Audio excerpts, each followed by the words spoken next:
on? Oh, pairing live stream. Okay.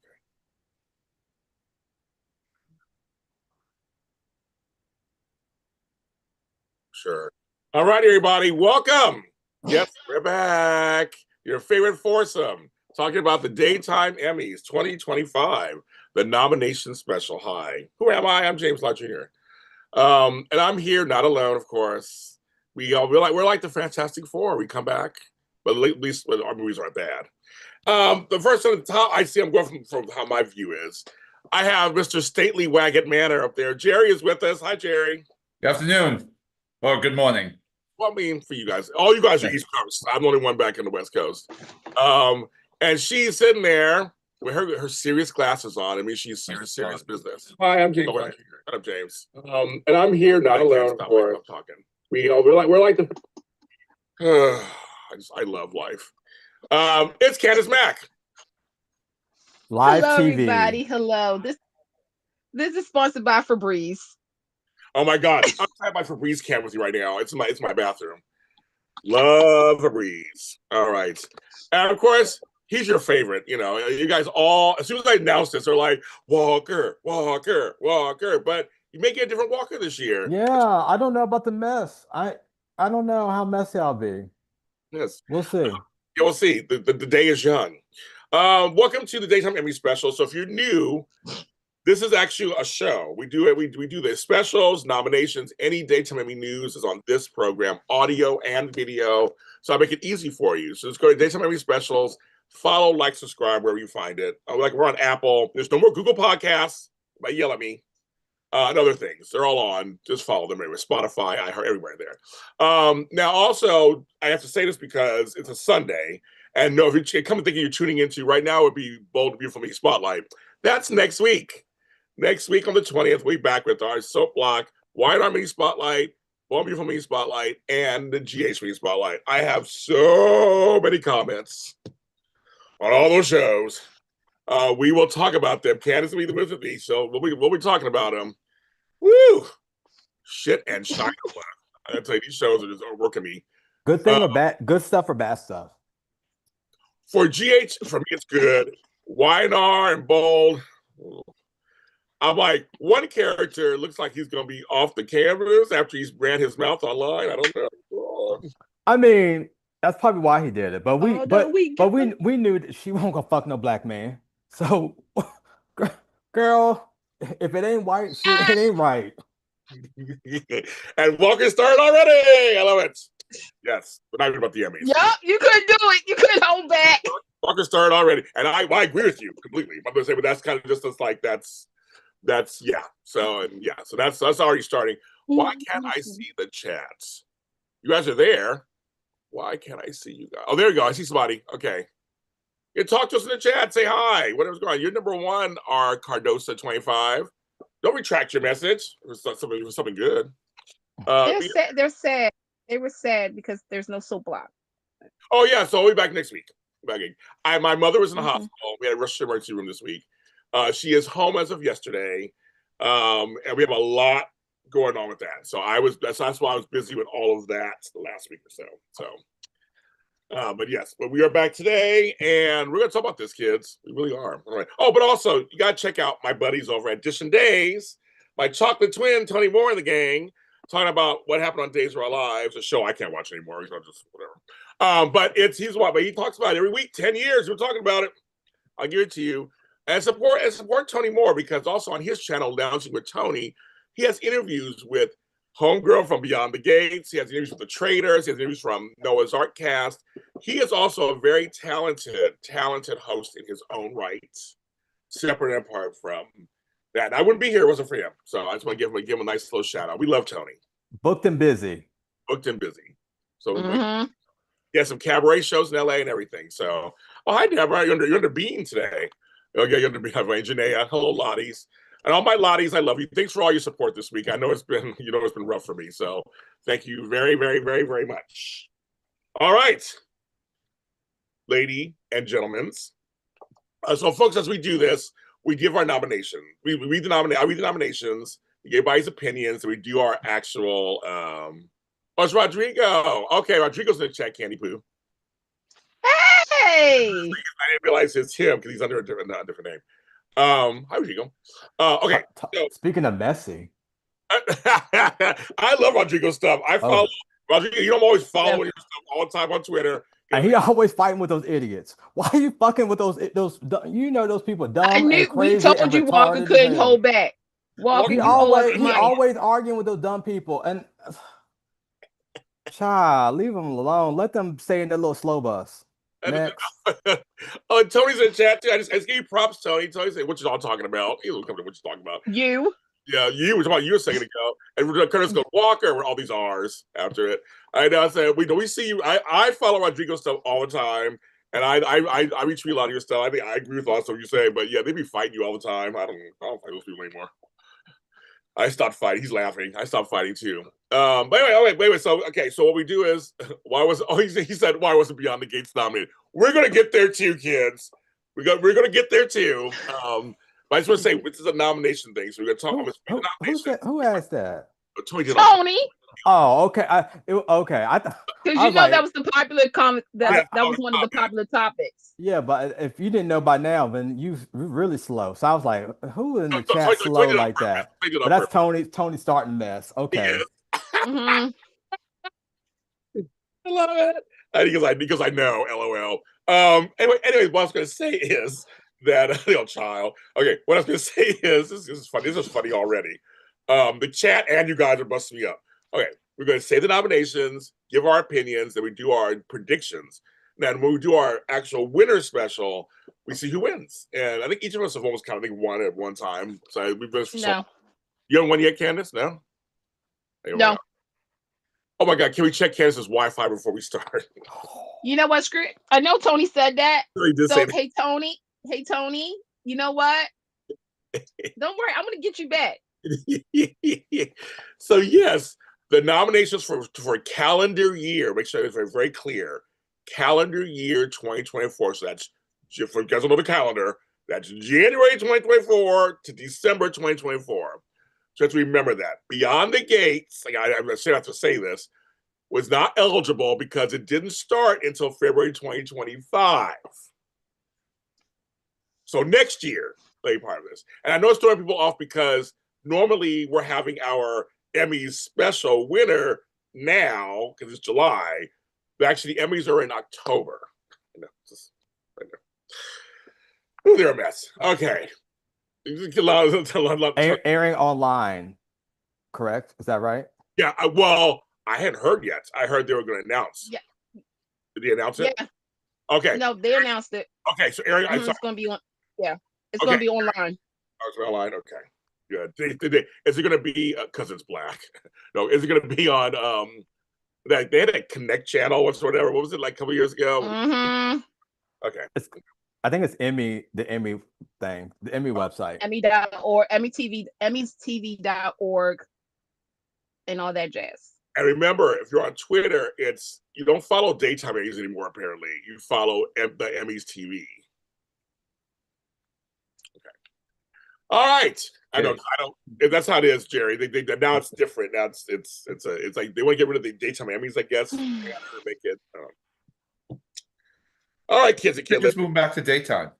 Right. It's all too much. All right. So we're gonna start. We're gonna get to the big ones. We're gonna start the smaller ones and get to the bigger ones towards the end. That's how they do in real life, also on the show. So we're gonna start with outstanding guest performance in a daytime drama series. So remember, this is 2024, folks. The nominees are Lyndon Ashby as Cameron Kirsten, Young and the Restless, CBS. Clint Howard as Tom Starr, The Bold and Beautiful, CBS. Jacqueline Lopez as Blaze, General Hospital, ABC. Ailey Mills as Heather Weber, General Hospital, ABC. Valerie Pettiford as Amy Lewis, The Young and the Restless, CBS. And Avery Christian Paul as Esme Prince, General Hospital, ABC. Those are our nominees.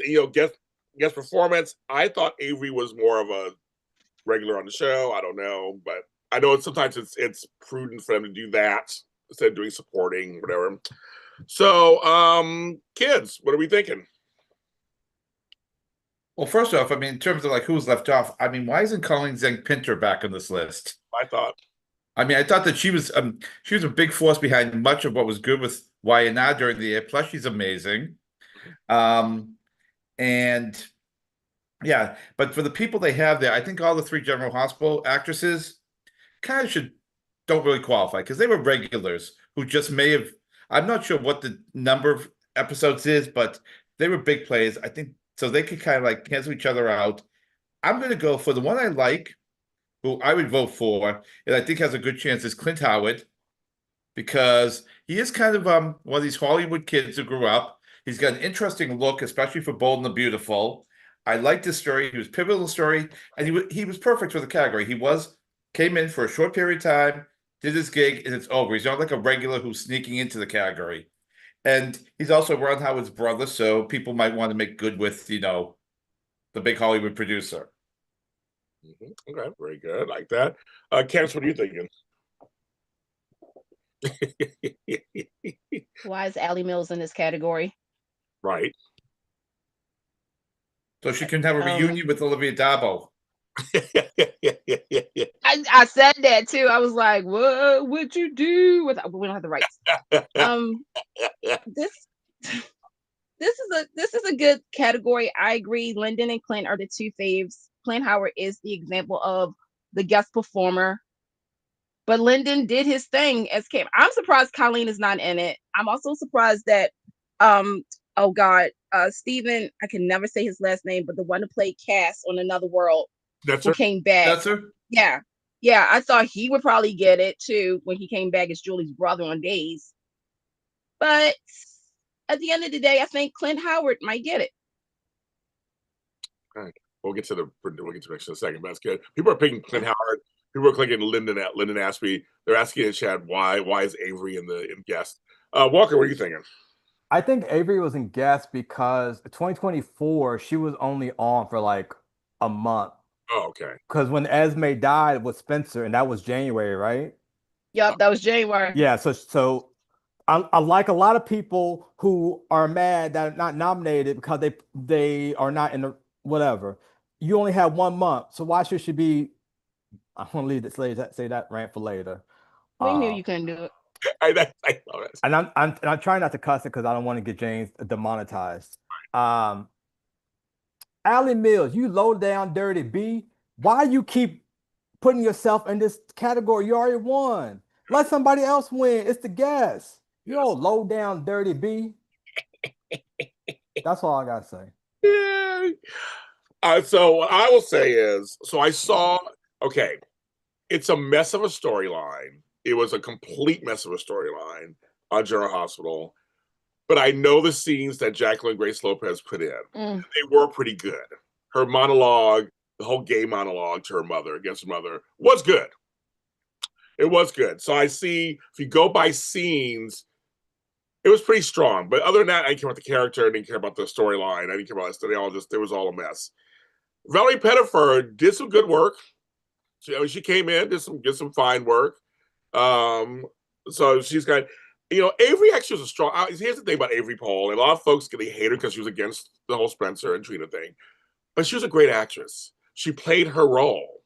That was the whole point. She was the antagonist. She was the villainess. She held her own with the big hitters like Mara West and all of them. She did her job. That was what she was supposed to do. So I know a lot of folks hate her because of the character, which she's supposed to. But as an actress, I think she was a very strong actress that came in, young actress that came in. I don't know how you guys feel about her as an actress, but I just felt like she's a strong actress that came in. That's why you hated her, because she did her job. Did her job. Well, I think she's great. I just think it's the wrong category for her. Yeah, me too. Yeah, I agree with that. Like you said, she's only been off for a month, but then I guess that would be it. Clint Howard's Clint Howard, and I'm kind of with Gerry. It's like it's very much Hollywood royalty. He's part of Hollywood royalty. I mean, he's been a B movie actor for years. He's Ron Howard's brother. Everybody likes Avery and Chow. I wasn't sure. A lot of people were getting mad at me before when I used to say how good she was. I think she's good. Every show needs a villainist. I mean, that's the whole point. Like that's the whole point. Lyndon Aspie to me was hilarious and scary at the same time. He was good. I mean, that storyline was crazy talk, and he made it work to me. He doesn't get the respect that he deserves. I agree. Yeah, he really doesn't. He is a great leading man, but he's also really funny and can be. And he's been around for a long time, folks. And yes, him and his wife both were nominated this year. You know, they had a little. That was cute. And they're cute together. And in real life, they're really cute. You know, his wife is Susan Walters. They're very cute together. They've been together forever too. But he's been around for a long time. You're right. He's very underrated. They can plop him in, and he works it out. So I almost want to give it to him just because he had to play with that. I mean, I don't know. It's tough. And I agree. Collins he should have been in. Obviously, we know they brought her on. They brought her again this year, so they brought her on for that Emmy stuff. They want to give her. They want the Emmy. They want her to get an Emmy. I mean, it ain't the first time a senior matured and got nominated, so why not let her get nominated? Yeah. That. And Ailey Mills is kind of funny. She did work the role. She worked the role of Heather. She did. Still love Robin Matson. Sorry, girl. I know she retired. But she did a fine job as Heather. You know. Well, I guess it's now time for us to pick our prediction. And you gotta stick with it, kids. So, Gerry, who are you going with? Clint Howard. Candy Poo. Clint Howard. Oh, okay. Walker. Valerie. Ooh. She's another good one to give an Emmy to too. She's another, and they like black people. Yeah. I think the people who are voting now don't really know who Clint Howard is. I feel like that's an older Hollywood like thing. I don't think the average 40, 50-year-olds and below know who he is. Versus Valerie, a whole generation. Yeah. That's how I think. I don't vote based off of, and that's why I always win, not based off the actual thing. I base on the politics. Yeah, Walker usually does. He does a good job of these things. I'm going with Valerie too, actually. So I think you're right. She's a name for the younger set. So we're going with Valerie. So folks in the chat, I see Susan and Lindsay have been together since Loving. Yeah, they have. Avery's a great actress, but her character's my nurse, which makes her a great actress.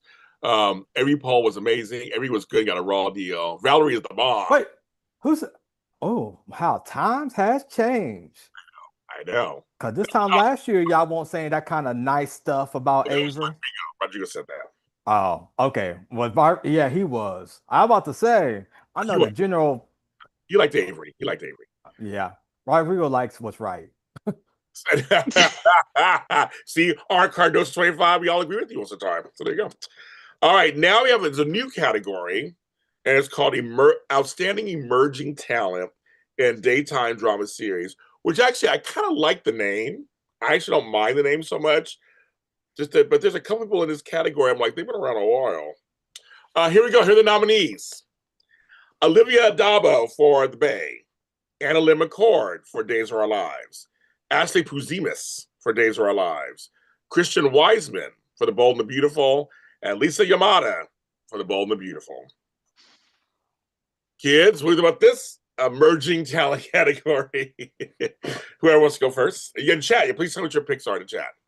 Well, without prediction, first I want to say it's kind of like the younger performer category with no age restrictions. Yeah, I guess not. Yeah, I didn't do any research to find out what exactly the qualifications for this was. So it's all over the place. I mean, we're talking it's all over the place. I mean, like, hello. Anna McCord's been around for a while too. You know, she ain't like some spring chicken. She's been around for a while. So I don't know. I don't remember the rules for this, but I know that they named it after Helen Gallagher, who was on Ryan's Hope. I think that there was a tie-in with that. Look, the chat has one name, and they only saying one name. The whole chat. I think I know everybody. I think everybody is saying Lisa. Yeah, they're saying. So. She, I mean, I watched The Bay, so I can, say about Olivia. But again, when I'm thinking about emerging talent, I'm thinking the young set. Like this is a rebranding of the young performer. Right.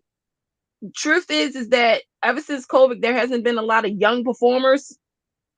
Like certain age, whatnot. I'm still kind of like I said, I'm confused because I'm like, Olivia, baby girl, I love you, but you should have been in supporting as Fifi. But yeah, this is going to be interesting because I think this is going to be something going forward. They did away with the younger actor, younger actress category. They tried to do the blurge. We all remember the year that Eden was a part of it. Everybody was up in arms because it was like a 5-year-old versus a 19-year-old. Well, so now we have this. So yeah, I mean, there's only one name. They're like, but they're saying they think it's for actors who are new to daytime. Oh, I think I remember hearing. Okay, that sounds familiar. Makes more sense.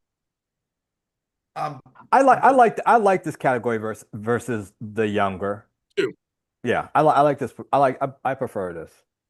Gerry?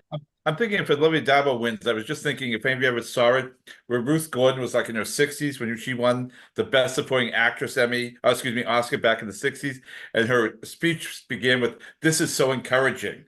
Yeah, that was fun. I know that was fun. That speech. Yeah. Yeah, I would, rule her out. I would actually, I'm going to go with Lisa Yamada. Also, have we ever had an Asian American win a daytime Emmy in this, for soap-related work? And I know they like to do their, history-making moments every year. They try and find some way to make it history-making. Yes. Well, the thing is, I mean, so Christian, of course, plays Remy. He was kind of funny. He was good too. He was good for his little bit he did. But I think, like, well, I'm gonna copy what Rodrigo said. Yamada ate last year and even gave JMW a run for her money. She did. Lisa took this crazy role. I mean, talking about crazy. They wrote, I mean, this story, like, she spun shit into gold. For me, she was one of the few reasons why I watched the show, because I couldn't believe the lines they were giving her, the stories they were giving her. But it's about the bold and the beautiful. She handles. I mean, she's beautiful, of course, obviously, but they had the bold part with her, and it was cuckoo crazy. It was cuckoo, and for me, it still worked. And I love all those. I love Naomi Matsuda. I love Romy Park. And her, they're all three of them, and not just because they're Asian, but they're good. They're playing soap opera roles. I mean, that's just kind of how that works. But I agree with you, Gerry. They like to make history-making moments, so this could be one. This could be a Miguel Yo situation from the Oscars. It's like, okay, we'll give it to Lisa. Not a huge category. It's emerging talent. Why not? She's young. She is good. Like she's not bad. So again, they might go there. So I guess we'll go ahead and let's see. I don't watch Days enough to have. I know Anna Limicore. I liked her in other things. So she was a fine actress. I know the other one. Now, see, about history making. Isn't that the Ashley who's in she has Down syndrome? I think. No, that's the other girl that this is the girl who plays Holly. Holly. Holly. Well, I don't know her. She has good material too. I'm not, she had the Holly OD, her confrontation with Eric regarding Daniel. I wouldn't count her out, but Lisa, she literally carried Bold and Beautiful on her back last year. I'm sorry. Like she was up against some heavy players, and you would be intimidated with Kimberly Brown, with Don Diamond, who, by the way, side note, I think should have been nominated too. I'll get to that in a minute. She just really, we saw the evolution of cuckoo crazy lunatic, legit, and she really did eat the screen last year. So I mean, I would be shocked if she doesn't get it. Now, B says Holly was good. Okay, I'll take her word for it. Yeah. I don't know her, so that's good. So good. So we'll go ahead and do our predictions. So Gerry, you go first. I'm gonna say Lisa. Yeah. Okay. Candy Poo. Lisa. Walker. Anna Lynn. Ooh, okay. I know. I feel like Lisa's too it's too good, right? Like I think of how people vote. I would say Olivia, because all talk Diabo, because that happens. She's on the Bay. He's on the Bay. Yeah, she plays Fifi Garrett. That's still on. Yes, it's still on. Oh, I ain't got an email from them in so long. I thought the show was canceled. Oh my god, that's Basically, but these rules, couldn't anybody on the Bay qualify for the guest Oh, performer category? I They mean, only- in all they- honesty, this season, but see, that's another thing. It's like they release different seasons on different platforms. So like I said, I know what Olivia did, and I will say it was good. But when I compare it to, that's why I said I'm not counting Ashley out from Days. Right. But if I'm really thinking like a older voter, I'm just like, okay, Lisa could carry the scene on her own without A, B, C, D, F, G, if that makes sense. So yeah, I'm still going with Lisa. If the voter has a full understanding of what this category is, they're going with Ashley or Lisa because Mhm. a new emerging. The other two old ones have been around, but I'm counting on people not knowing really or being confused and being too busy like I was to even bother to look it up. And so that's why I'm going with Anna. So I want to answer a question to East Coaster because East Coaster, I guess, didn't like what we were saying. So something said, James and Cancer Emmy voters, you either base your making history or your voice based on merit. Here's something Girl, let me first answer first, East Coaster. Number one, hardly any votes are cast because of merit. I have a whole Emmy book I can send to you that tells you about the history of the Emmy, daytime Emmys and Emmys. A lot of times, so the Emmy process is actually not that hard, but it requires you to watch people's stuff. That doesn't always happen. Nope. I don't think every voter watches everybody's reels. I watch them because I'm a soap fan, so I want to see what's going on. But not everybody does that. Not everybody, some people actually vote by name. They see it and they just check off the list. And so that's why I brought Olivia. I mean, some people may be thinking, well, I know her from other stuff. I'll just check her name off. They also people sometimes vote. They have like called block voting. So people will vote because people from shows are also able to vote. Actors who are in the academy can vote too. Yeah. For all kinds of reasons.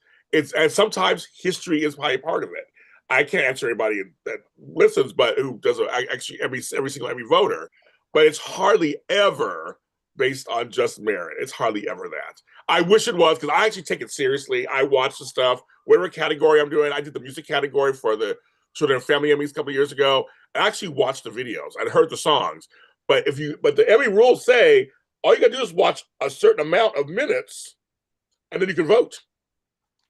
So I'm like, is everybody watching the whole thing, or did he see that it's Adele up for best song on a TV show? It happens all the time. I mean, seriously, it happens all the time. Every once in a while, they get it right. It seems like they get it right, where it's like everybody agrees that person should win.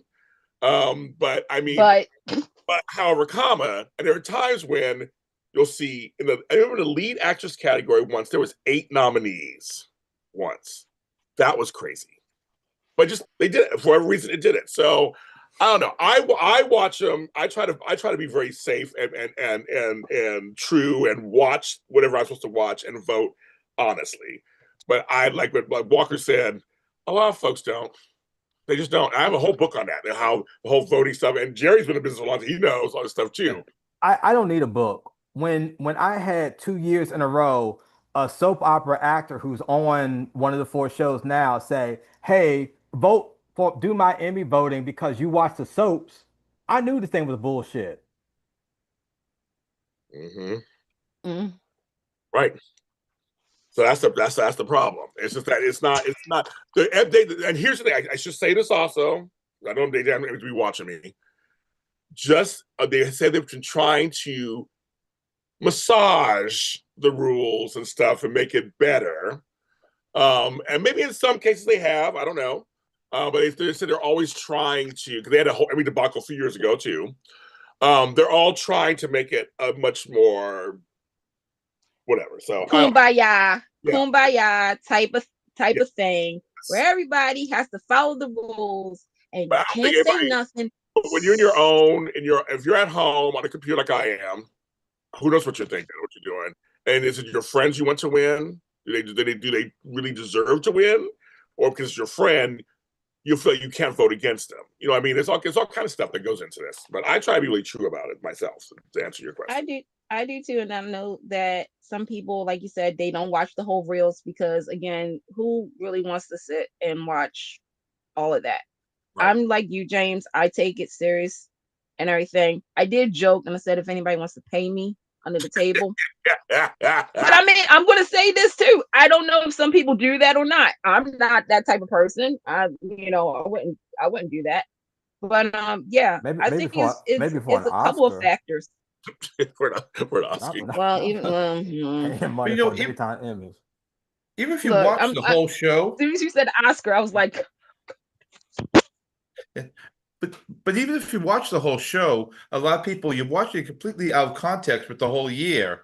Right. So 5 minutes versus the whole show, you know, it's almost as bad if you don't know what's going on. And I don't think the know-it-all fans realize that, because they always, especially when we get to the supporting, oh my God, how come she got nominated? Y'all are looking at the whole year.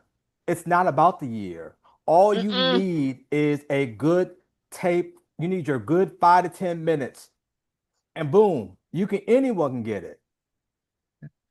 I remember years ago, Kevin Mambo from Guiding Light did an interview, and he won 2 years in a row. And he said the second year he had a difficult time putting tape together, because he said he was in so little during the whole year. But he found 2 tapes to put together, and he won, and everybody was shocked. Yeah, I mean, he's a good actor, but he that's just didn't back have when stuff. when it actually mattered, because when it was in New York, yeah, those categories were stacked. Yes. They could act circles around any of these people nominated. Love it. Yeah, I love it. Everybody's agreeing with me. I'm just telling you, folks. I wish everybody was like honest, and when it comes to voting, it's like real life. Just give me 1 second, kids. I'm missing a page. I don't know what happened to it. I need to get this page. okay. But while we're doing that, might as well do this category out the way. Outstanding writing team. Oh. Well, what's funny is it's everybody except for Bold and the Beautiful. Yeah. Well, I mean, they got that right, at least. So, what are we thinking about writing, kids? Okay. Hey, go on, Candice, tell it. If General Hospital submitted what they submitted for the WGA, which was Sam's death, dialogue-wise, writing-wise, very good, emotional. If Young and the Restless submitted, actually, I'm just going to say this. I think all the shows probably submitted what I'm about to say. If they submitted the Jack and Nikki standalone episode, that was good. That was actually, it was a play. We really saw two people play. Days of Our Lives, I'm going to say they probably submitted Doug's funeral. So I don't know. They were, no, I'm gonna stick with what GH did because it's the WGA awards. That's what they submitted. I mean, for this one, the writing was good for all of them. I just don't know. I'm gonna say this might be a tie between Young and Restless and probably GH. Yeah. So you said Young and Restless was, which was it again? What was it they probably put it in for? Was the Jack, probably the Jack and Nikki episode. That was good. Because knowing Josh, I'm sorry, Jelby, I call him Jelby. He'll probably use that for all of the like major categories, writing, all that stuff. General Hospital probably would resubmit the Sam's Dust because that's what they did for the WGA. And 9 times out of 10, whatever these shows submit for WGA award nomination, they will submit for the Emmys for the writing.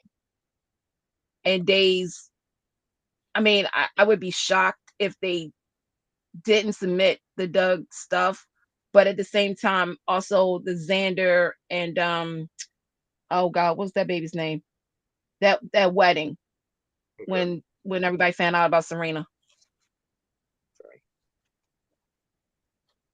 Okay. All right. Any words, Walker, on any of these writing people? Nope. Yeah, I don't know. Like I said, I mean, it's just interesting. I'm like, you know, I would say General Hospital's writing has improved somewhat. I don't know enough about Days, but the things I did watch, it was good. Is the Candice submission choices are spot on. JH, everybody's saying JH again. If it's Sam's death, I mean, that's some great stuff. If it's Sam's death, that's some great stuff. Yeah, I mean, with GH, I mean, watching it overall, it's still my favorite show. My problem with the writing overall is the storylines they just drop and never walk away from, you know. And I'm actually torn on the writing thing, but I kind of think, and again, I'm just going to go for, you know, out of factors, Doug's death, because, you know, I think they're going to get a lot of backlash about Susan Seaforth Hayes not getting a nomination. And I think maybe giving it to some of the writing for the show, or even the show itself, may be looked upon as their way of making up for that gaffe. So I'm going to give the writing thing, if they used Doug's funeral, which was so well done, and incorporate a lot of familiar faces as well as new ones, I'll give it to Days for writing. But here's the other thing too about GH. They had, even though I didn't like the storyline, it ended up being pretty good towards the end, and that was the death of a baby Adina or Della or whatever, when the baby's name. Because I mean, you got nominated out of. We'll talk about that in a second. Who got nominated out of that? That was pretty good too. And I, you know, that's from the new Molly. I really liked her. That's Christine Rangos, her name is. I like her from that. It's like, okay, and you know, and I'm about to say something later that folks are gonna be so shocked. They're gonna be shocked. I'm gonna defend somebody. They'll be very shocked. But because that storyline, I thought was really good. So I don't know. They had a couple things last year that I thought were really good. That it was way GH has improved to me. It's one of the most improved. It has work to do, but it's the most improved out of some of these shows. Y&R has a ways to go for me. It has a ways to go. That actually should be a damn category. Most improved. Right. They should be. Or right. most standalone episodes in a year. Hey, Young Investors, how you doing? Watch how Shelby. GH keep winning best show because they had standalone episodes because the Christmas episode. Well, no, they used. Well, here's the thing: when we get to best show, I'm having an issue because I literally have said this all for 2024. It's funerals and a standalone. That should be a movie right there. Funerals and standalone, because that's what they're using. Yeah. They're, you know, when you think of it the whole year, you really have to think about everything. But again, with these shows that are, because here's the thing, Bold, I'm I'm kind of surprised on certain levels of, okay, they did have some decent material. I'm not saying the best, but I'm also used to, because I think that's the thing. We're all used to them just being kumbaya and putting all the four soaps together. I was like, wow. And whatnot. But then again, and I will say this, it also reminds me of back in the day when you had 9 soaps on air and only 3 or 4 got nominated for certain categories. It is what it is. Not all these shows write for Emmy nomination. They're, you know, it is what it is. But we need to do better. And they didn't deserve anything. They did not deserve anything. The show shouldn't even be. The show should barely be on the air. The show is terrible, and it's been terrible. Good for them. They shouldn't get shit. Ooh, the chat said the Bold is just laughable. It is. Well, I'm going to switch gears just for a second. I don't know if they submitted. I didn't do that category, but Neighbors, which is going off the air, actually had really good stuff this year. I watched the show, and there was some really good. They had two really big storylines. So I don't know if they submitted or not. So I don't know. The Bay had some stuff too. Yes, Walking. But get some. But I'm going to say this. But I'm also going to say this because, again, like I was saying, back in the day, this is how it used to be. Going forward, it might be like this again too next year. Well, we got the whole Beyond the Gates in there, so we're curious to see. Right, we got Beyond the Gates. We got they might submit Neighbors final season. They might go ahead and start doing like they did in 1997, where again they chopped it down. They was like, okay, out of these 12 soaps, only 4 will get it.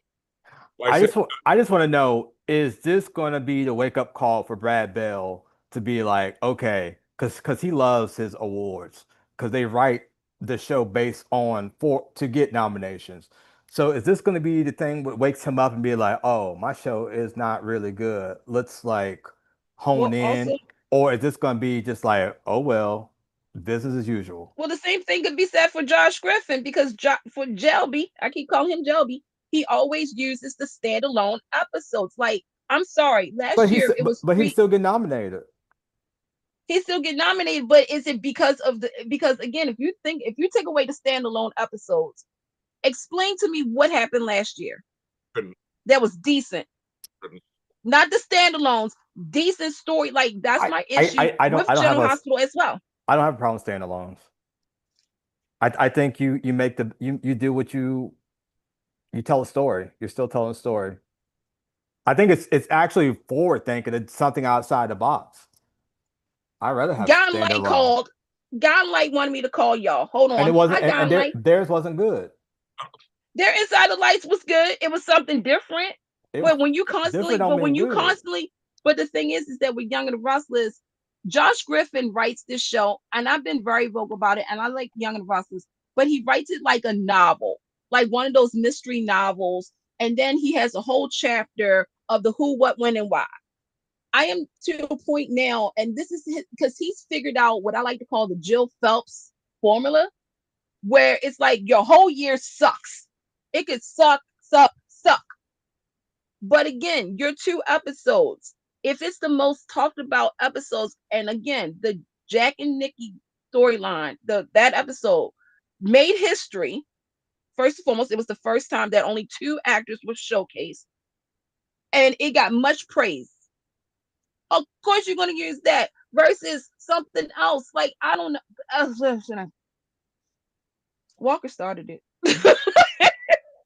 But I agree with you. I agree with you. Bo needs to wake up. The chat basically said, well, also, we have to remember Christina falling out of the window. I tell you, that whole situation was pretty good. Yeah. Okay. That's the turn for GH. I feel like that's more directing. Yeah, we'll get that. That's more directing. Okay. Yeah. I don't care. Can I say something about the standalone? I don't mind the standalones when they move along, like with Jack and Nikki.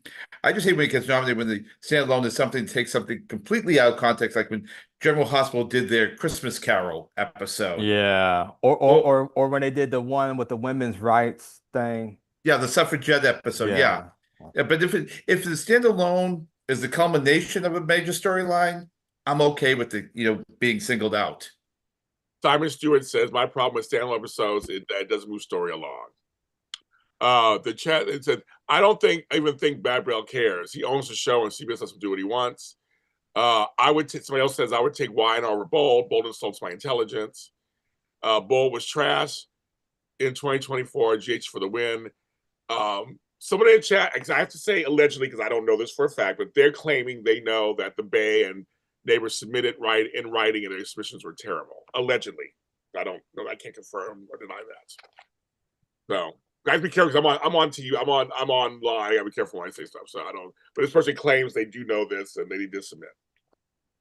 They didn't get it. Okay. Let's go ahead and that was a long conversation I thought was gonna happen. Let's go to the predictions. Gerry Waggett. Okay, Candice has actually convinced me to go for Y&R. Okay, Candice. Damn it. I hate myself. But the rest of us love you.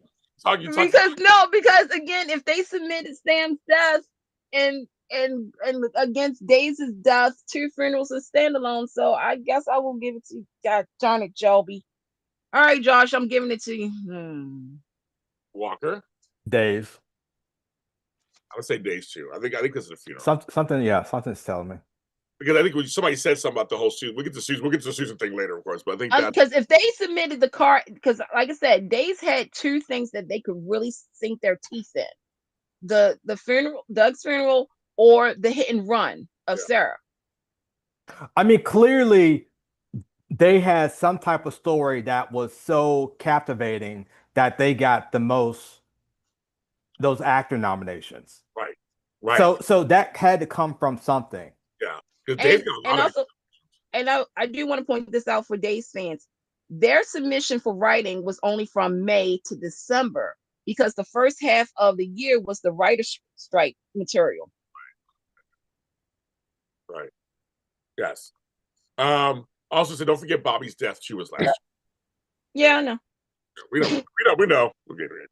I mean, I'm not saying that to be smart, but it's just, again, like I said, funerals and standalones. That's your common theme right there, folks. So go straight to directing because that's not a far stretch. I'm going to say General Hospital just period anyway because I will say that whole Christina falling out of that was pretty good. That was really, really good in terms of direction for daytime TV. It looked like she did fall out of a building. And then Michael's. Oh yeah, and Mike, all with the burn stuff. Oh Yeah. my God, yes. Yeah, GH. But burn stuff happened this year. No, Chad was in. He went to whatchamacallit in January. Yeah, he was on fire right after Christmas. Yeah, he was on fire. Like you said, he was on fire after Christmas. Yeah, that was like that would be some probably for submission for next year's Emmys. Is when Michael. Either way, directing. Speak about directing. I think they do a good job when it comes to that. I mean, they do a lot of outdoor shoots. I mean, we make fun of them and stuff, but they try stuff outside, not crazy green screen like Y&R. They are. I think again alone. If they submitted the whole her falling out that window, they played that stuff to death, and that was good. It was good. I mean, it was like it looked really real. It was really good. So I'll give them that. And they've used that pool a lot. Ned hit his head in the pool. Everything's happening. I'm like, we know the pool's 3 feet tall, but the matter of is like they make it look like it's something. So I'll give them points for that. I will give them points for that. They're all Christina's death was a great direction. It was great direction. They submitted Doug's death. Okay. So let's go ahead and vote because I mean this was a small. I mean, it's fine. I would go first and say I was going to say General Hospital. So. I don't know. I'd second that. General Hospital, Christina's death just from the window and also from the underwater scenes of her body floating near the water. Mm-hmm. I'll pick that one. I think that's not too far behind. Okay. Supporting performance. Excuse me. Outstanding supporting performance in a daytime drama series actor. The nominees are Taj Bello for TJ Ashford General Hospital. Blake Barris as Everett Lynch, Days of Our Lives. Michael Graziadei as Danny Romolotti, The Young and the Restless. Gregory Harrison as Gregory Chase, General Hospital. And Jonathan Jackson as Lucky Spencer. I just want to say, first of all, Blake Barris can get it. He's hot. I love him. I'm so glad that Days' fuck up didn't cost him a nomination. Yeah. I think everybody was like, "Oh, Blake Bear." I think he's so good as an actor, and he's hot. I think he's always been hot to me. So I'm like happy to see him in the category. But anyway, I'll let you guys talk first. But who wants to go first? Go ahead, Walker. I don't have any issues. I'm perfectly fine. I'm perfectly fine the way y'all crying about Jonathan. He didn't do nothing, but he's Jonathan motherfucking Jackson, so he can get that nomination just for breathing. Okay, ho. He's here in Baltimore right now. That's so funny. That's so funny. I mean, he does name alone is good. I think he didn't do anything. He didn't do shit. Everybody knows. I feel like they wasted his character. They had such talent. They wasted his character. And he had a right to say, bye, I'm done. Get out. And he's still going to win. And y'all going to be mad, crying. I will be mad. I don't think he should win. Boo-hoo. I think he should win. Because I think, and actually, in all seriousness, I like Taj. I thought he did a great job when he finally gave him storyline at the baby stuff. If he submitted good. Yeah. I like Taj as a person. But I don't like how, here we go, I'm going at y'all again. I don't like how y'all use Taj to push y'all narrative. Y'all don't give a fuck about Taj or TJ, but y'all use him to push your narrative about GH. Next, someone else will speak. Tell us how you really feel, Walker. I But think Why I've did been I pick waiting for Gregory you. I was Harrison? waiting for you to Oh. talk about this category. This was I actually a category I said you were going to say a lot about. no, that was it. It's ha ha ha. JJ got it, and then the Todd stuff because I think because it's sick. Y'all are sick in the head. You don't have to like the show, but don't use that man to try to act like y'all was this big huge Taj or TJ fan. But if it's your narrative, I don't know why y'all watching that show anymore anyway. Turn the hospital show off. Don't y'all got the gates? Leave my show alone. I like Taj when I was like, oops. I like Taj. I like Taj, and when he submitted the scenes he did, I liked him in that. Yes, Jay, what are you gonna say? Okay, I'm going to go for Gregory Harrison for because I'm thinking one thing that they love in this category, especially with GH actors, is giving it to people who are prime time stars. Vernie Watson, Max Gale, Jeff Kober, and they also love their social issue storylines. So you have the combination. He's a known player from prime time, and he had the ALS social issue storyline, and sort of you merge them together. And that's why I think he's going to win it. And yeah, I would have no problem with that. Well, my thing is, I'm almost similar to Walker in the sense that I mean, I make fun about the Johnson Jackson stuff, but all five are great nominees. I mean, if you think about it, they're all pretty good. They all did pretty good work. I mean, they're all Yeah, good. they're no slouches. No, there's no. No, they're all solid actors. Yeah, I totally agree with that. Gregory Harrison, I'm still pissed about because he was a great leading man. I think there was a dumb storyline to kill him off. That's just my feeling about that. I felt like he had He could have chemistry been Jeff Weber. with Alexis. There could have been some stuff with a man of that age, but see, folks out there, I'm gonna be like Walker for a second. All you folks out there, old people kiss each other. Oh my god, old people make love. Well, I'm an old goddamn person, and we do have sex and we do shit too all the time. So I'm tired of fucking ageism. Shit. Get me started about that too. But everybody agreed that Gregory Harrison, homeboy looked good, first of all, still looked great. And he's a great leading man for daytime. He was a great leading man for daytime. I'm like, come on, people. I was like, I would have took him over Finn and all people. I would have took him first. Shit. That's me. But again, that's not. And, and Michael Grossley did a great job. I have no problem with him whatsoever. He did a great job last year. He's always a solid actor. But a part of me almost wants Blake to win in a weird way, just because I feel like he's an underdog of some sort. I don't know if folks know him well enough. But I've always liked his work from back in the day to now. He's always been a great actor. So like I said again, in all realness, any of the five could win. I'd be okay with it. I'll be okay if any of the five. Candice, what are you gonna say? I'm so happy Taj is on this list. Yay! I'm glad he's on this list. I really am. Damn it. Jonathan Jackson, folks, is Jonathan Jackson. He's the king supreme when it comes down to emotional, because here's the thing. I know everybody is saying he probably submitted the Kelly's thing. I think he submitted the stuff when he was in jail and he was thinking about Elizabeth and thinking about his life.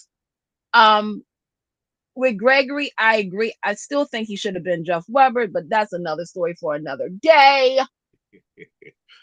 Michael Grossadei has not been nominated since Tom Pelphrey beat him at the Daytime Emmys for Younger Actor. But he has some solid material. This is going to be a tough one. Yeah. I think the underdog is Taj, but my heart goes with Michael Grossadei.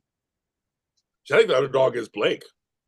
I think it's out of all of them. He's the underdog out of all of them. I think even more so than Taj. I think. One question I had about Blake is now I saw him listed as for playing Everett, but is he submitting both parts as Everett and Bobby? I know, and here apparently it's just Everett. It's just Everett when the whole situation about Jada when they confronted him about being Bobby Brown. Yep. Okay. Who said that they thought Taj is the underdog? Yeah, I agree because Blake is loved in the community. Yes, Blake he is. Blake is loved. He has more friends in the daytime community than I think most people realize. Yep. So that's why I don't think of him. I don't think of him as an underdog because he has. This is gonna be a hard one. I think if anything, I would not be surprised if Taj sneaks in because Sneaks in it. all the other ones kind of cross each other, like the big names, the you know, the JJs, the Gregory names, and then you have people who are like that second level of who are industry favorites. Everyone loves Michael Grosade. Everyone loves you know. So I could see Taj kind of being like that little, you know, sneaks through because everyone else cancels each other out. Well, I think what I liked about Taj too is, is usually, the storylines that win about the grieving parent, the parent loses a child, it's almost always the mother grieving. And here we had like a real strong issue of the father grieving over his child.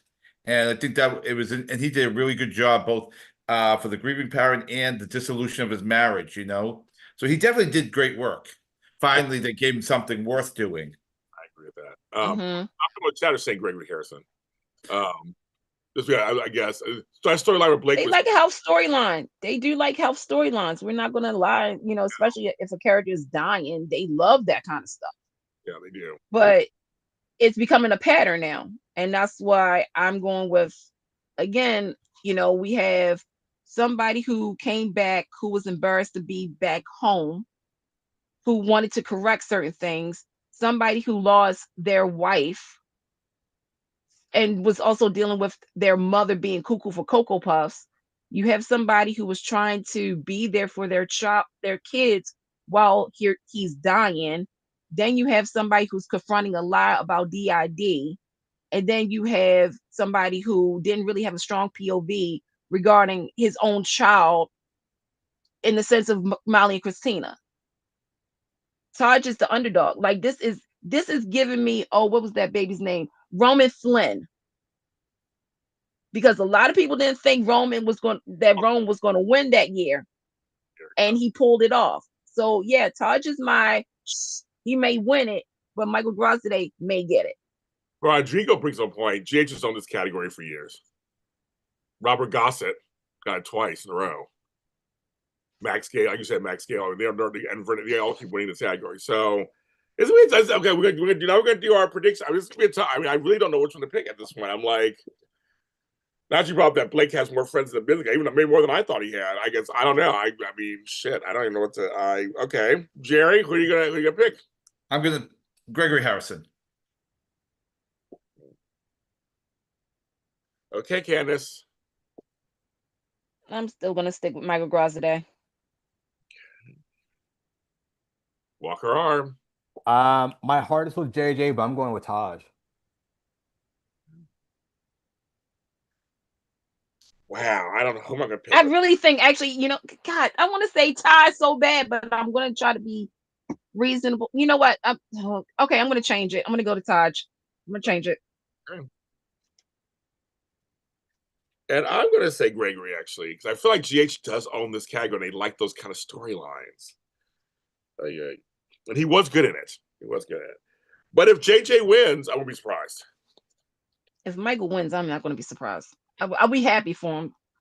I won't be. This is one of the categories like I'll be happy regardless who wins. There's no weak link in this category for me. I agree. Right. I'm with you. Yeah. If our pick doesn't win, everybody, I'll be happy. I mean, it'll be good for anyone. And they're all actually like good people. Yeah. So that's really like, oh yeah, it doesn't matter to me because they all are actually like, there's no pieces of shit like thrown in. I agree. I agree with that one. All right, kids, here we go. Outstanding supporting performance in a daytime drama series actress. The nominees are Lindsay Godfrey as Sarah Horton, Days of Our Lives. Courtney Hope as Sally Spector, The Young and the Restless. Kate Manzi as Christina Corinthos Davis, GH. Emily O'Brien, everybody's waiting for me to chat. Emily O'Brien as Teresa Donovan, Days of Our Lives. And Susan Walters and Diane Jenkins Abbott, The Young and the Restless. So I'm going to say it from we get the way first, folks. I think everybody in chat's been waiting for me to do this. You can actually timestamp this, folks. You can timestamp this. You can play this everywhere in the world, whatever. And I'm friends with Lindsay Godfrey. That's my girl. I love my girl. That's my girl. I actually loved Kate Manzi. I will have to say she made Christina her own. I was very impressed by her performances. She made you not like her, that's the whole point. Christina has always been this bratty, impulsive, emotional, the most like Sunny character. And Kate did a phenomenal job. I know, everybody, I know, all you lotties know. But I said I can separate. I can separate and recognize when someone does such a great job in a role it's kind of a thankless role. They gave her a storyline that wasn't the greatest in the first place, everything. And we knew the baby stuff was gonna be a mess. But again, she delivered to me. In my opinion, she delivered every time. So I will say that everybody. I know this is like a historic moment in JLJ media. I know. I'll let the others speak now. But I guess I just gotta say I give Kate Mansi. So I know everybody in chat's like commenting. I know. Everybody. I passed out. I know. You never thought a million years. Everybody never thought a million years I would ever say anything positive about her. I have to say, I have been impressed by her and Molly. I've been impressed by both of them. I've been impressed by both actresses. So. Okay, who wants to go next? Can go next. Gerry, you go first. Okay, I agree. Kate Mansi would be my choice, and I've been really impressed. I wasn't always thrilled with her on days. I wasn't thrilled when she got the role of Christina, but she has really impressed me. The pregnancy storyline took that twist where I wasn't expecting. I don't know, though. It did feel to me like that the writers changed their mind mid storyline, but I did find what they did fascinating. And I'm thinking the combination of her grieving over the lost child plus the homophobia stuff, if she has one reel of each of those, I think she could nail it and bring it home. Oh, yeah. So, folks, Jane Elliott does not submit anymore. Everybody know that. She does not submit anymore. So, if you guys bring up in the chat, I'm like, I wish Jane Elliott's a national treasure. That's another story. Next. Let's go next. I'll go because I have a controversial take also. Oh. I love, so if anyone knows, I love Kate, and Kate is great. Okay, done with that. Y'all Days fans, y'all need to be mad at Emily O'Brien because that is the spot that Susan should be in. Susan should not have been in lead. She should have been supporting, and that was her spot. Y'all want to be mad? Be mad at that.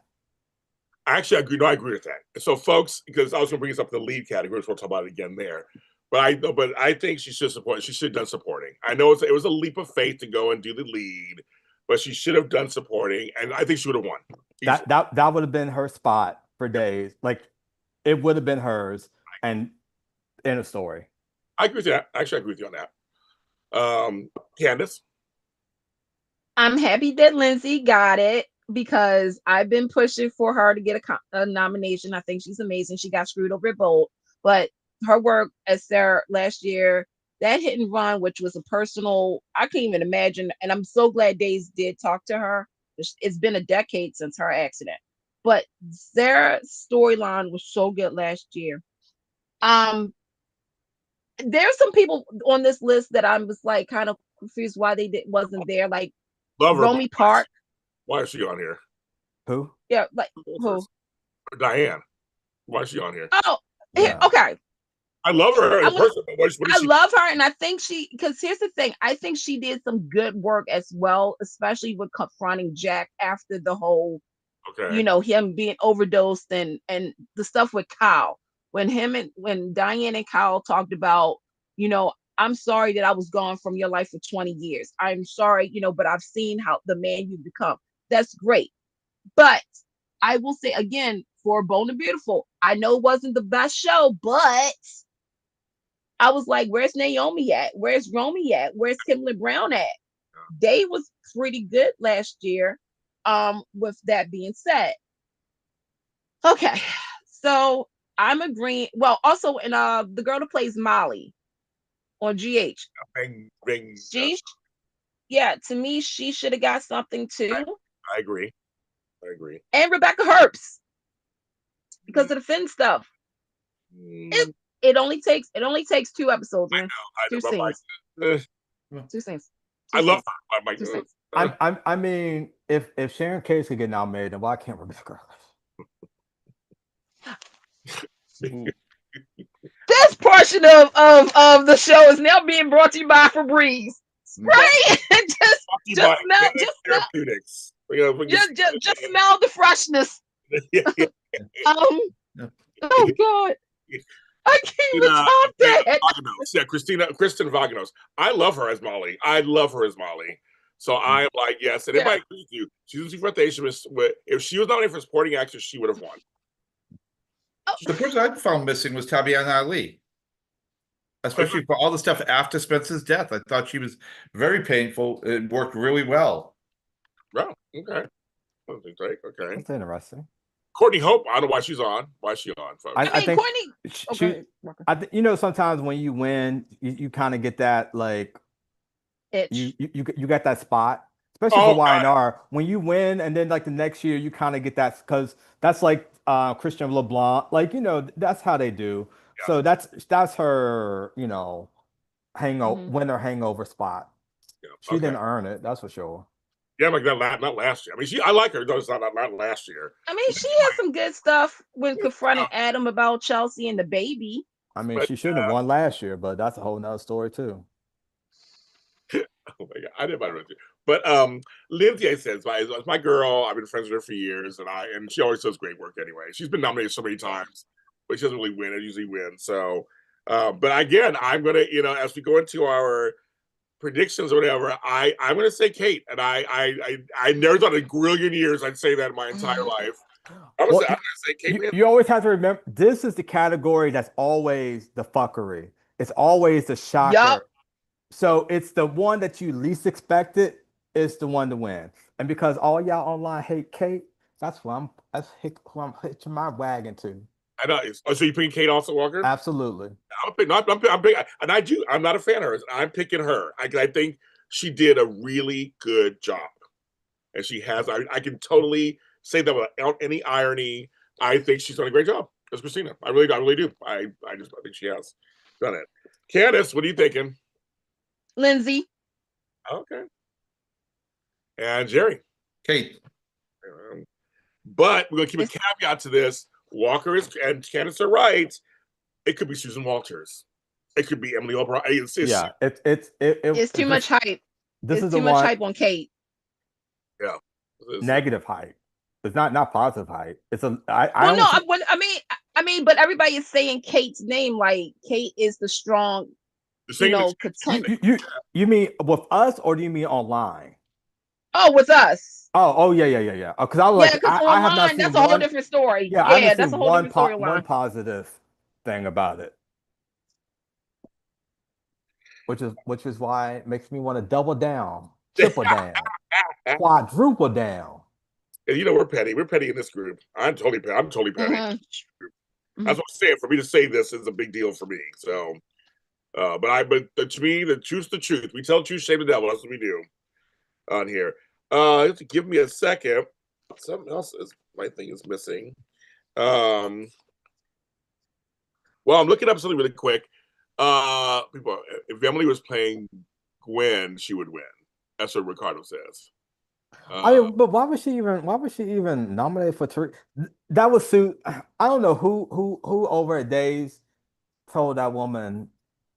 They submitted themselves. I don't know why someone didn't say, Mama, you know what? I think you ought to submit in the supporting.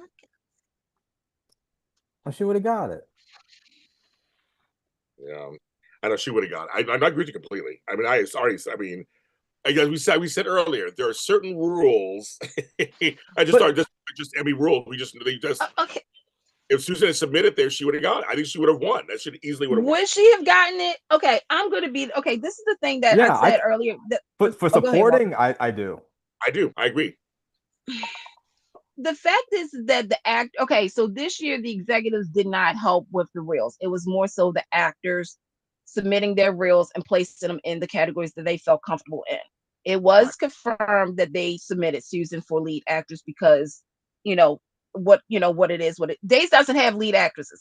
Okay, I know y'all gonna say Deidre Hall. Yes, but there's more. There should be more than one lead actress on Days of Our Lives because every year for Days of Our Lives for lead actress, it was either Ari, Allison, then it was Tamara, And then who else was? It was just those, right? In the last couple of years, right? Yeah. I Lee Davidson sometimes too. Or Davidson. I didn't. Yeah, Ali, yeah. But that's the thing. Now, here's what I'm going to say about Susan. And first and foremost, let me say this: I love Susan Hayes. I do, and I cannot imagine, and I don't want to imagine how it felt for her to come to work months after burying the love of her life, her co-star for over 50 years, and do a story based off of that. I could not imagine reliving that all over again. With that being said, we the fans, we the actors, we give Susan all of our love and our support. However, I got to think like an industry person. If she was to submit, am I basing it off of the acting or knowing in real life this is what she did? Okay, and now, but wait no, a go minute, ahead. let me No, just no, go finish ahead. Go this. ahead. Yeah. If she did get a nomination, and please, I'm going to say this: half of the people, not saying all, would probably have said, "Oh, it's a sympathy vote." We've seen this before. And then if she won, because I'm going to go back to when Sonia Eddy passed, when Sonia Eddy passed away. We miss you, Sonia. When Sonia won, everybody was like, "Oh, it's a sympathy vote. She passed away." That's why Robert got his Emmy win. That's why General Hospital got their win, because of that. It is not right for people to think, but people are going to think that. I personally, I do think Susan should have been nominated. I'm just looking at it. I guess I'm looking at it in both ways. I'm looking as a fan for recognizing what she went through, what she did, but also looking at what the industry is probably thinking is like, okay, if we're the bad people, we're the bad people. If we're the good people, we're the good people. I I feel like there's one person in every one of these categories who don't deserve it, who's on there for some other reason. Not every if it was across the board, we're only nominating people based off of merit, I would be like, yeah, Kansas, that's right.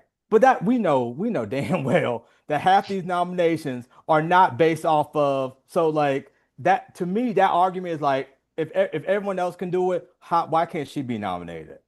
Now I'm not saying she had to win, but I mean, and plus, I don't know. I don't say I love Emmy O'Brien. I don't know the girl, but she ain't did nothing special. And Teresa that Susan didn't do. I understand I think what Susan's point is. I mean, this was probably her last big moment of storyline, and I think she wanted a go big or go home type thing. She wanted to get the nomination in the lead category, and supporting wouldn't have been as, she didn't want that. She wanted to be up there in the lead once again, probably for what will be her last time. I wonder if her because Susan has been in the industry so long, when lead was lead, it's because you led a storyline. So I wonder if she's still thinking the old, I don't want to say old fashioned way, but how lead was traditionally looked at. Whereas now lead isn't looked at, did you lead a storyline? It's more of the politics of it all. Of okay, you get to be lead, you go supporting. Like it's not the from Susan's, she's been in the industry. So I wonder how much of like she's just thinking, oh, I led the storyline, so I should go into lead versus what the categories are shaped up as to be now. Because that's not the way that we think of categories anymore. Yeah, I It's think just she probably does it's have the based off old-fashioned mindset. of like is it your turn to be lead, or no, you gotta Is it wait my your turn. turn? You gotta go support him because it's not your turn yet. I get to be. That's how it's done now. It's so I wonder if that when you're saying that the show didn't do it, if she just did it, I wonder if she's thinking, oh, well, yeah, I should go and lead because I led the storyline. Oh, as you're saying. Or I'm thinking or she looks at like what happens is that a lot of times all this is based on one good day, one standalone episode that we see so many people who had weak years, then have one or two, like a good week of storyline where they lead, and she figured I could be in there and do that. Yeah, that's a good point. You guys are making a good point because it's kind of like, well, I've been on a show for 100 years. I'm a lead actress of sorts. I'm in a story where I am the lead. So you just submit there. Yeah. Where the show will tell you for sure, they will tell you kind of where your place is. I would say Yeah. that, but they'll say like, well, girl, that's you're not number one on the call sheet, period. Yeah, you're not there yet. Yeah. You have to be, you have to be, there's a hierarchy. It's it's politics and these why these are people are placed where. Yep. I agree with that. So, folks, there's a whole thing going behind the scenes. Trust and believe. I think that's why. I'm not to make it sound like we're great, but I think that's what we bring different to these Emmy discussions is that we do bring the behind the scenes of how things are really being navigated versus just getting up here and talking like a fan for 2 hours. I agree. And just looking from that aspect where we come like you kind of know how the cookies are being made. So that's why I picked you three. I mean, you guys, and before we had Lucretia too, but we picked you three because you three have been in parts of the business, and so we all kind of know how this works a little bit. I mean, we can tell you if you're speculating and have no idea kind of how this works or how it can work. Because sometimes we don't either, but we can tell you how it can work. That's why I do. That's why the show's always very popular every year. Because we're not just sitting here just telling you, here's nominations, here's what we think, and here you go. I'm trying to give you a little bit of insight. So when you're thinking about when your favorite doesn't win or does win, you get an idea of maybe why. It's not always against them. It's not always. It's like it could be a myriad of stuff going on that doesn't. So that's why I like doing these shows with you guys because I know these three know stuff in the biz. One thing I want to say with Susan Seaforth Hayes, I really would love to see her at least in the show get to lead and introduce the in memoriam reel. Well, not in memoriam. It's going to be what, a year and a half? Or by the time it's October. Yeah. Yeah. All of 2024 and half of 2025, aren't they? And there've been a lot of big deaths, but I think it's like with the year when Susan Lucci got to introduce it because her husband passed away. I think Susan Seaforth Hayes would be the perfect person to introduce the Emmy reel. I have no problem with that. I don't know about that. That to me that's a little uncomfortable for me. I hope that if Days wins, she is the one that they put out front to let her speak for the show. Okay. That's the role I hope is that if Days wins Best Show, she's the one, instead of old Suzanne Rogers. Let Susan be the one to do the talking. Yes. I want to thank 54 people who are watching us this morning. Or now it's afternoon for everybody. It's afternoon. Thank you for watching us. I know you have many choices in watching other stuff. Thanks for watching JLJ Media. And I, when I say other choices, people I don't talk about on my channel. Okay.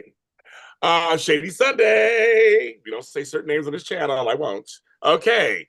Now it's time for the two big. We also have show. That's last, of course. We have the two largest categories. And we're going to start with Outstanding Lead Performance in a Daytime Drama Series, Actor. Ready, kids? Peter Bergman is Jack Abbott, The Young and the Restless. Eric Martzoff as Brady Black, Days of Our Lives. Grave Rickhart as Leo Stark, Days of Our Lives. Paul Telfer as Xander Kayakis, Days of Our Lives. And Dominic Zakprogna as Dante Falconeri, General Hospital. My few little thing I will say really quick. Oh, they say you love us. Thank you. All the Days of Our Lives love that never happens. That rarely ever happens in these categories. I'll give you points on that one. So I was really shocked by that. And for me, I love Dominic, so I'm kind of glad to see him again. He did some great work last year. Greg is kind of surprised for me. But I'll let you guys talk first. Who wants to go first in this category? Why is Greg and Eric on here? Yeah, Eric. I think Eric's that whole thing, like you said. He's always, I mean. I don't know why he I know. God bless you. You got beautiful kids. You got beautiful kids, sir. But the acting, yes. Okay, sure. But and I like Greg. I like Greg personally. Yeah, I don't know why.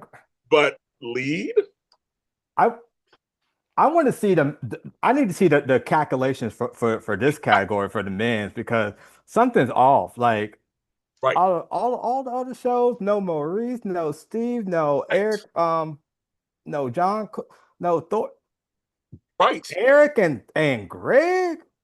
I was shocked too. Oh, Eric was surprised. I thought it was that whole kind of, like you said, leftover. He always kind of gets it.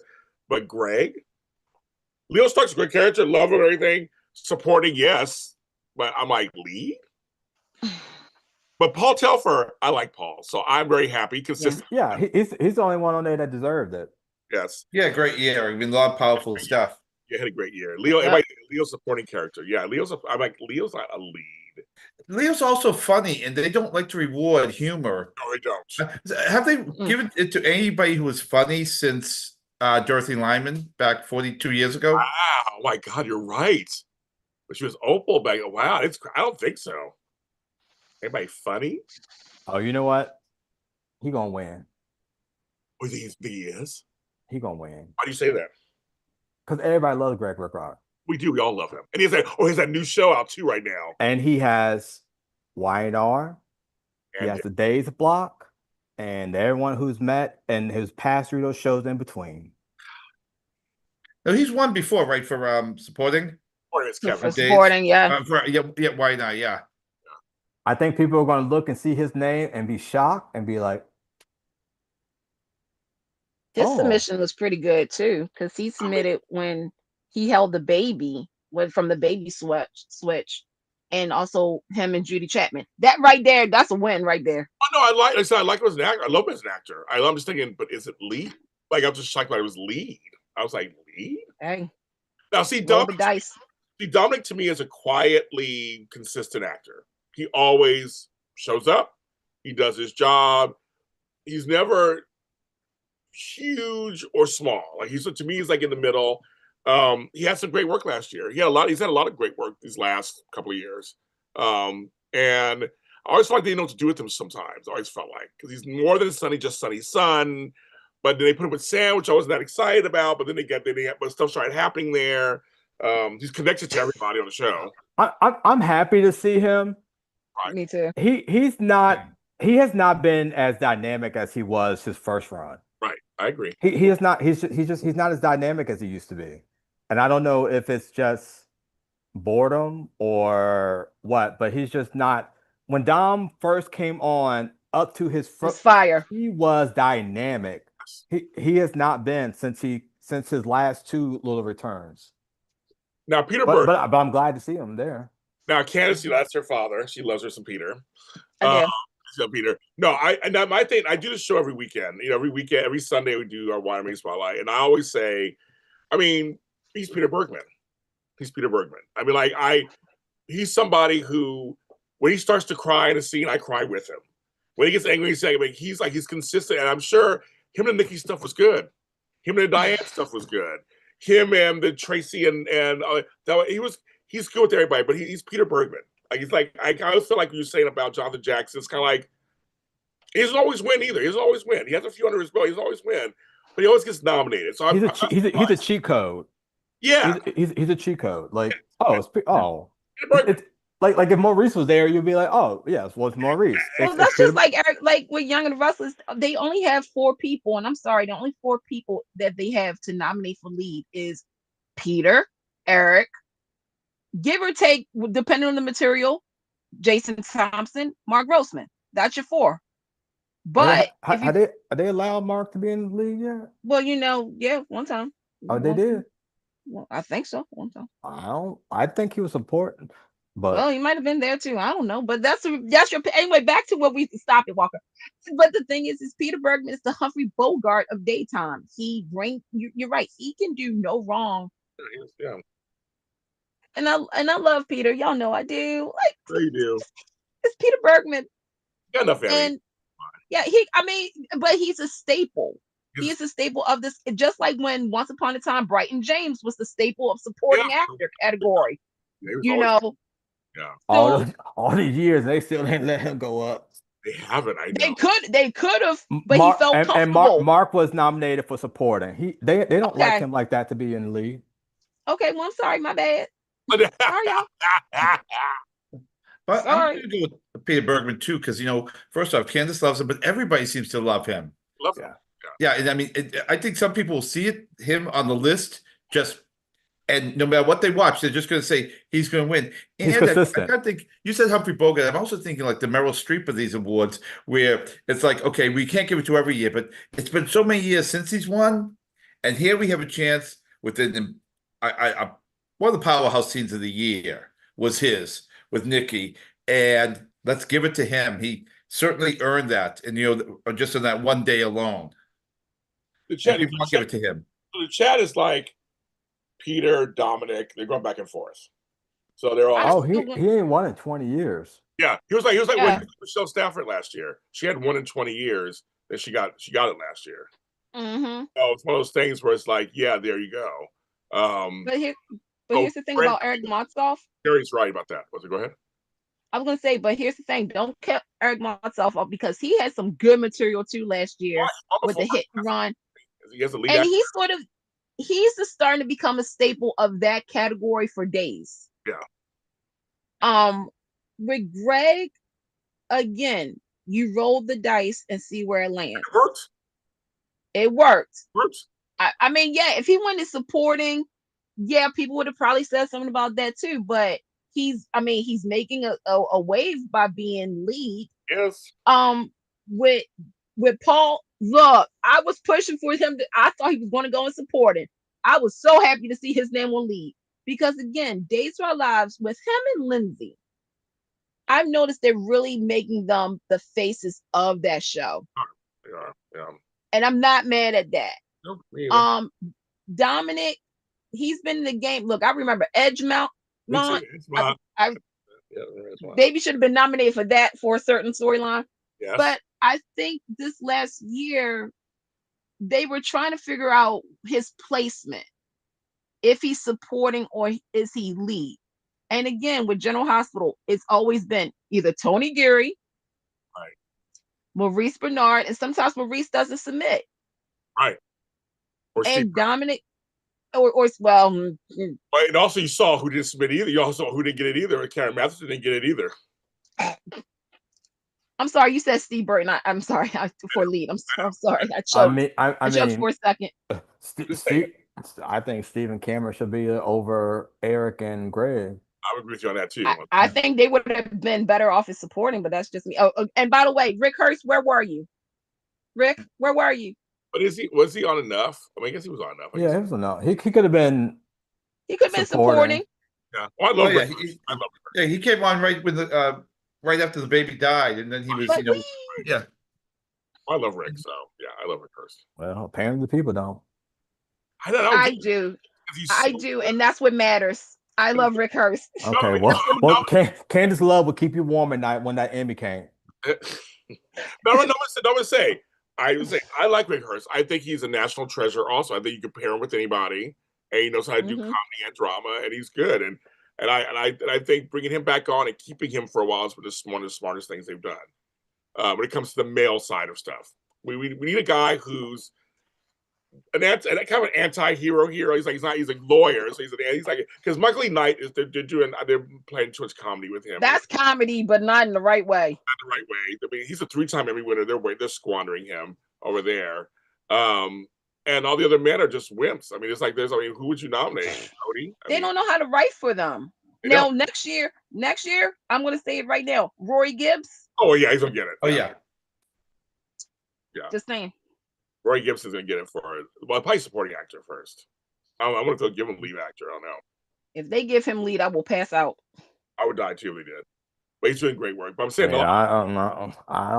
I'm just saying, Walker, you can't keep it. Not at that one. Not at that one. Not over there, baby. You ain't jumping no line over there. But on GH though, like we said, there's not a lot of men on the show that. Yeah, but you ain't jumping no line over there.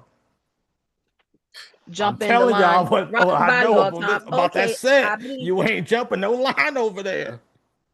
We can put money. I bet $500. That's how strongly I feel about it. You ain't jumping no line over there next year. Okay, wait. Are you? No, I'm saying I'm trusting Walker. I'm not saying nothing. I mean, it could happen. It's two shows if I know for sure you ain't jumping no line. It's that Young and the Restless and it's that General Hospital. You are not jumping the line. They keep you in your place until you are in the clique. Peter's hotel scenes with Nikki masterclass of acting. But again, I mean, she didn't get nominated. Oh yeah, that was a mistake. That's one other thing too. She didn't get nominated. And he didn't really all submit all. He didn't really all submit everything from that standalone either. True. Smart. Right. Very smart, Peter. Right. When did she get nominated often? Nikki's off and on. Melody? Yeah, does she get? I think she's only been nominated about 2 or 3 times. Yeah, I think there's a reason. She once called herself the Susan Lucci of non-nominations. I know. Yes. Walker, do you want to share with the class? It's a reason why some of these people don't get nominated. Yeah. There's reasons. Mm-hmm. It's reasons. You got to be liked. Right. We know. I'm sorry. I mean, that's just life. Yeah. It's a popularity contest. That's we have repeatedly gone over and spoke out on people who are been on nominated shows, people who are loved by the industry. There's a theme, babies. If you ain't liked on these set, you ain't getting nominated. Or in the industry. Right. If it's true. It's true. It is what it is. It's like high school. It's really like high school. I mean, this industry period. Not to go into the weeds of this, because we do have a couple of categories left. Yes, the industry, the publicists, the studios. I don't care what y'all gonna do to me. You ain't paid one bill over here. Well, no, I don't give a fuck. Yeah, as you know, I always speak out on it. So I'm just saying that the people at Sony. I mean, I tell you, I have no. I tell you, the devil. I don't give a fuck. What's going on? There's a lot of stuff is popularity. Who you know, who you blow, all kind of stuff. Who you hang out, party with. I'm dead serious. There are folks who throw parties all the time, and you show up, and you're in the clique.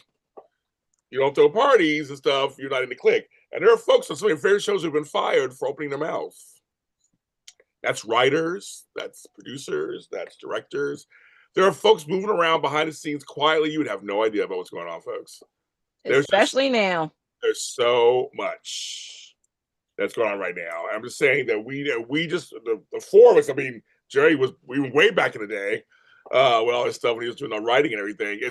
We know that there's every show has it's like any job you have. It's politics. It's just politics. There are people who are, why is so-and-so on all the time? Well, she's number 2 on the call sheet. That's why she's on all the time. And because she can actually act. That's why she's on the show all the time. You know, this is money. This is a business, folks. This is all, these Emmys, it's all about business. I kind of feel bad right now because I'm like, if you're like just wide-eyed and don't know anything and you're like, oh my gosh, I love it, this daytime Emmys, and then you're hearing like all this and it's like, oh, we just told you ain't no Santa Claus. That's how I feel. Like it's like, I'm sorry, baby. Like I know y'all excited, but there ain't no Santa Claus either, bitches. It's based off of a lot of different factors of how we got here. There's no Santa Claus, there's no Easter Bunny. There's no. Can we get back to that for a moment? What? There's no what? There's no Santa Claus? Santa Claus. I'm so sorry to the kids that are probably going to watch this later. I'm apologizing. We don't need that. I sat on a few laps, nothing happened. So there ain't no kid. This ain't no kid-friendly show. Well, in the back, the parents are probably watching us. Hi to all the viewers out there. Hello, and have kids in the background. They playing and stuff. This is PG-13. The kids don't think about us. But I'm saying, I know. I mean, the thing is, but that's why you come to JLJ Media, because a lot of these other places will not talk about it. Everybody's because they don't want to lose their access, or they want to be liked by the actors. Oh my gosh, he said my name. But a lot of the actors know it's the truth too, and I still go along with them. I know a lot of actors in this business. We get along great. They know the truth. A lot of them tell me the truth behind it. If I told you everything that I know, you'd be very surprised. I can't tell you everything I know. Seriously. I know. That's why I know Santa how I go on. Girl, find you a man, has a beard, and maybe he'll give you some presents. I don't know. I just like it's I'm telling you. I I hear mean, hey, Santa, Daddy, whatever, it all works. I'll find Whoa, Ho, ho. Santa again. But we and, you know, and we had y'all laughing. We enjoy. I enjoy the whole Emmy process and all that stuff. So I'm not a sourpuss. I really enjoy it, but we just know stuff, and we want to share it with you guys. That's why you come to this channel, because this channel we tell it all, and you can feel however you feel afterwards about this. Yeah, I can't be fake and phony. No, we don't do that on this channel. We're not gonna be like, oh well, I think yes. Eric Mossoff, God darn it, his reel was so he moved me, and I was just unbelievable taken by it. No, baby. And the only thing I'm gonna say is I wish he was shirtless. And if you watch my interviews with these actors, they tell the truth on these shows too. They say things to me they don't say to other people, and they admit stuff. That's why my shows are popular, because they come on and tell the truth. We tell the truth about everything on this channel. But I love the business. That's why I'm in it. All the craziness. That's why I'm still here. But but the whole point is we don't. And are we saying anything too crazy, Gerry? No, you know stuff too. No. I know most stuff from like way back. I know, but some stuff is legendary now, But it's always been like this, right, Gerry? It's always been like this. Oh yeah, I mean, and I think even worse because they used to be able to hide it more. Oh yeah, yeah. Before the internet, they could. Yeah. That's all it was. It was always going on before the internet. Ron Julian says, "Hi, Candice. Love the glasses on. Your buddy." Oh hey, how you doing? What's up? Everybody's laughing at all of us. But it's the truth. We tell the truth, Shane Doe. So let's go ahead and vote for who we're gonna pick for a lead actor. And so I'll go with you, Gerry. Who are you gonna choose? Peter Bergman. Okay. Candy Poo. Peter, I love you. Erg, I love you. But Paul Taffer, you got it, baby. Walker Ragsdale. If it was fair, I would say Paul, but I'm going with Greg. Oh, okay. I know I want Paul to win so bad. I think he's going to get it either. I think his nomination is a seat at the table. You know what happens too sometimes, folks. I said that about Eddie Murphy and Dreamgirls. That was his seat at the table. I was like, okay, here we go. We'll get you the night, because he was good in Dreamgirls. It was like, here you go. I didn't know we were going to give it to him. I didn't win. That was after years of all these things he's done to give it to him. So I know that some folks these are nominated because I'm going to choose Peter. I think he's safe. I think he's safe. And if he wins, it's not like and it's been a while since he won. It's been a while since he won. When you said that, I was like, yeah. And quite honestly, this is probably the weakest male field that's been in a while. So yeah, in the sense of there was no one there's no one that was like, oh my gosh, this person was, because sometimes each year is like, oh, this person was like above, and there was no one everyone's here. So this will be the weakest. So it's like his best chance to win. I agree. But you also got 2 former Emmy winners and 2 quote unquote what I like to say new bloods, meaning Dominic and Paul. They're at a table with 3 previous Emmy Award winners. So is that going to play a factor in that as well? Because I think it was a couple of years ago, that's when Jackie won. Jackie was like up against, because I forgot who the front runner was that year to win that category. And she pulled it off because it was between her and Marcy Miller. And I was like, one of those 2 was going to get it. Why they thought Marcy? Again, she rolled the dice. Her and Billy Flynn, because I remember that was the year of the controversy that Marcy and Billy rolled the dice. They both submitted for lead because of their storyline. That that situation is a situation that Ron Calvati, you still put it on Twitter, and I still got the receipts, no matter how much you try to delete it. By the way, hey Ron. But that's what happens is sometimes when you partner up, you roll the dice. So that's why at first I thought Paul was going to be supporting because Lindsay, but I'm glad that it worked out the way it is. But I'm wondering if that's going to play a factor in who wins. Is like Eric has made history as well as won before. Greg Rickard, yes, it's been a long time. Yes, he put himself in there. Very short scene. Peter Bergman is a staple of that category. Do we look at the other two? Do we give them a glance and say, hey, here you go? Also, but the way the voting is, it's already done, right? Like Right. there's no like multiple rounds. There's no like solid round. So I think it's going to be based off like if they went back and did like the second round, I think a lot of these different categories would have different winners. Because then you would compare them against the five that are there. But you're comparing against the 20, 30, 40, 50, whoever. So it's kind of hard. You know, like there's like a lot of different things. But God bless everybody. Here is the statement from the Emmys. The nominees and winners have already been determined by this round of scoring. Yeah. So whoever got the most votes. Yep. It's already done, folks. So these are the top 5 or top 6 winners. Yeah. So whoever got the most votes out of this group. Yeah. So it's I think that's interesting that he said that. It's okay. So that's it.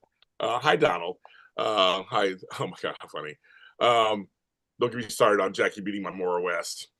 I know who probably wrote that. Rodrigo. Because I remember he screamed when he was all watching. He screamed. No, the thing is, I mean, you also wonder, will they cancel each other out? Did they cancel? But now it's voting, so they may have not canceled each other out. In the old days, because you got Days Heavyset. Yeah. You have Peter Bergman, and then you have GH. Right. But Dominic's story, if he submitted the stuff with Sam, that was also kind of in a controversial situation with Kelly Monaco. Right. Are they going to look at it like? But they also see Peter Bergman. He also has Bold and the Beautiful too. Probably vote for him too.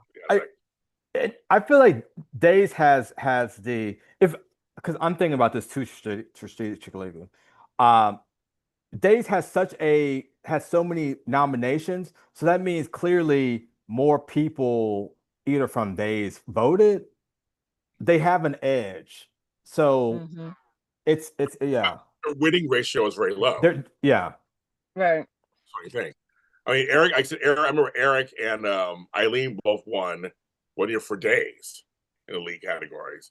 And I was like, wow, I was shocked. I was just so shocked because they don't win it. They don't win as much. I thought Eric won in supporting that year. Was he supporting? No, he's won supporting. He was the first Days actor to win supporting. I knew it was like and then she won because Eileen's won for both Ashley and for Kristen. She's won both. Yeah, well deserved. Yeah, I totally agree. Completely agree. Well, now it's time for the last acting category, the big one. They have 6 nominees this year. It is Outstanding Lead Performance in a Daytime Drama Series Actress. The nominees are Sharon Case as Sharon Newman, Young and the Restless. Eileen Davidson as Ashley Abbott, Young and the Restless. Melissa Claire Egan as Chelsea Lawson, Young and the Restless. Nancy Lee Grahn as Alexis Davis, General Hospital. I love my 3 name people. Michelle Stafford as Phyllis Summers, Young and the Restless. And Laura Wright as Carly Spencer, General Hospital. I am not mad at this category. I am not Melissa Claire Egan to be I'm not sure she should be in it. For this, a year ago, when she was in it for that other storyline, I was like, Sharon Case, I guess, because she did have a major story. I know. I'm kind of mixed on her too. Eileen Davidson, no problem. Nancy Lee Grahn obviously did some amazing work. I mean, amazing work this last. And she always does. Again, she's another consistent. And she's won an Emmy like since 2012 or something. Like she's been a long time. She's won an Emmy. My girl Michelle. And she had some stuff last year, of course, and then Laura Wright had some stuff last year too. But they're like staples also. And again, last year shows you can't count Michelle out. You can't. You can't count. As soon as you think, oh, well, she didn't do nothing that whole year, and then boom, she wins, and it's like in your face. Same thing could be said about Nancy Lee Grahn, because here's the thing: I know everybody. First thing they said was, "Oh, for the Sam storyline." I'm like, no. Before Sam's death, Nancy had material with the whole alcohol, getting her license back, alcoholism, her dealing with her 2 crazy kids. Yep. She had some stuff. The icing was the whole, my baby's cold. I need to get a blanket for my child. That scene. Yes. Oh, Jesus. Yes. And I will, and I have to be clear, you know, everybody knows Michelle's my buddy. But she's no one told you too a lot of times. And that's why I love that you can't count her out, because she is a staple, like a Peter Bergman or others. She's like another person who comes up, whether you like her character or not, doesn't matter, but she comes to play every year. And even Laura Wright too. I give Laura Wright credit. Laura Wright's another one who people always wonder about Laura Wright. Laura Wright. She's number one of the females in the call sheet on that show. She is. And she knows how to act. I mean, Go ahead, Walker. I'm gonna say for now. maybe for now, but Wait till Miss Thing come back next month. I know, but you know what I mean though. It's like people always wonder why her, because again, there's a hierarchy. There is a hierarchy, and there's a thing. So baby, it's a. Oh, I want to go into that so bad, but I'm not. I know we can't go into it fully. We can't. But yes. It goes back to the hierarchy on that set, because an actress told me I should be the lead woman on this set. I know. I said, "Oh, baby, really?" And then she called me back and said, "Oh, don't tell no one I said that." Girl, you've been on my shit list ever since. Well, I've heard stuff all of things, but yes, Gerry, what are you gonna say? Okay, I think this is. I mean, I love Nancy Lee Grant and Laura Wright, but I think that it's a race between Eileen Davidson and Sharon Case. Oh, okay. I think. Well, first off, they love the DID storylines, and Eileen Davidson got to do, with Ashley what she had done with Kristen. Although I feel, though this one did feel a little bit more like contrived and actor showcase than where Sharon's descent into her spiraling out of control, I thought felt more real, more organic to the character. And when she was talking to Lyndon Ashby's character and she was just going over the edge, yeah, I think that's going to get the award for her. And also, she's won a couple times before, so they know her, they like her. They seem to. They voted for her before, and I think she's gonna edge Eileen Davidson out of it. Oh, even though Eileen had the episode where she had like the three people at once. Yeah. So but as we saw before, that didn't work with Kristen years ago. Daisy Fowler's something quick. That's what Eileen's character had split personalities in her head. So there's a whole thing going on. So there's lots of episodes where her talk. She's like in this white room on these different beds, and they're all like working it out. I mean, it was good. It was good work. I mean, she did a good job. It was good work. But I would say that's what she did last year. You're wondering what she did. Okay, sorry. Go ahead. You were asking what she did. Yeah. So, and I think that but some people rightly saying, I mean, really, given all of Ashley's previous history of mental health issues, why did these personalities never emerge? This isn't really something that tends to emerge later in life. Whereas Sharon has had her mental illness felt very consistent with what we've already seen her character go through in the history of the character. Yeah, I just think that Eileen does a great job. I mean, again, she's another one of those actors who just effortlessly acts. I don't know. I do. And I think the Abbotts are one of the best families on television. When they get together, it's magic. With Tracy, Beth Maitland, her, Jason Thompson, and Peter Bergman, they're the best siblings I've ever seen on television. I really believe they're siblings. I know they're not. But each one has their problems, and when they fight, they fight. When they love, they love. I get it. I believe it. To me, that's acting enough. If I can believe it, I'm in. And I think all four of those actors, who are all Emmy winners, all four of them are Emmy winners. They're really good, and I think Eileen. Everybody in chat saying it's Eileen versus Nancy Lee. I wouldn't be upset if she won. If Eileen won, I would not be upset at all. I think she did a great job. I'm just questioning Melissa Carey Egan in this character, going like, well, what did she do? I mean, I know the Connor stuff last year, which that kid was really good. I mean, she was fine. I don't. And they go, Case couldn't save that foolish storyline. This is another of the past few years. Who we think is going to win does not win. Right. And this lead, this lead women, this is another. The women's lead and supporting is always a throw off. Yes. So it's kind of hard to just based off of history. I mean, we have some strong actresses on here. We just do. Period. We just do. Candice, what are you going to say, Candice? You going to say something? I'm gonna say that, like I said, I'm not mad at this category because you do have strong females regarding the acting. It comes down to, again, mental health, the survival of life, and owning up to your mistakes. That's the theme of that whole category. Okay. I will say again, Eileen Davidson, don't sleep on her because she played that even though I hated that storyline when she was being that Georgia peach and everything. I loved how because again, if you're a Days fan, you know that she could do this. We've seen her in that predicament. Missy submitted what every parent's nightmare is because of my choices in life, it's affecting my child. How do I handle that? And that's what she submitted.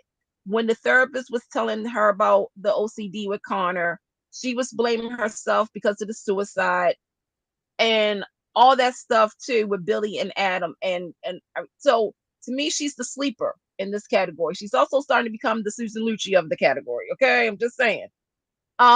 With Sharon Case is Sharon Case. She had some the fact that Sharon Case, Lord Wright has only won one Emmy in their whole career, that's a question mark. Because there's been times where I was wondering, like, they should have been submitted for this, they should have won this, they might have been, whatnot.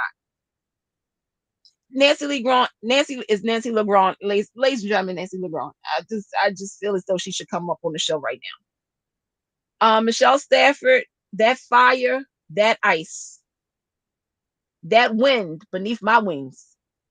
She will give it to you hard when you need it to be given it to. But this is a really good category. So yeah, good luck to everybody. What's Lord White's story? Like what was Carly's story? Lord Wright's story. Bobby's death. So she submitted only like a minute of that, but the rest was her and Jack or Jaggard, and also her and Jason. Okay. When Jason returned. Okay. Oh, if I can piggyback on something Candice said about comparing Melissa Egan to Susan Lucci. It's Susan Lucci in a similar way. Susan Lucci won her Emmy off of her daughter's anorexia. So Melissa could win it for her child, mental health issues. I think another parallel between the two is that Susan won a year after she should have won, after she had been nominated for something where she should have won.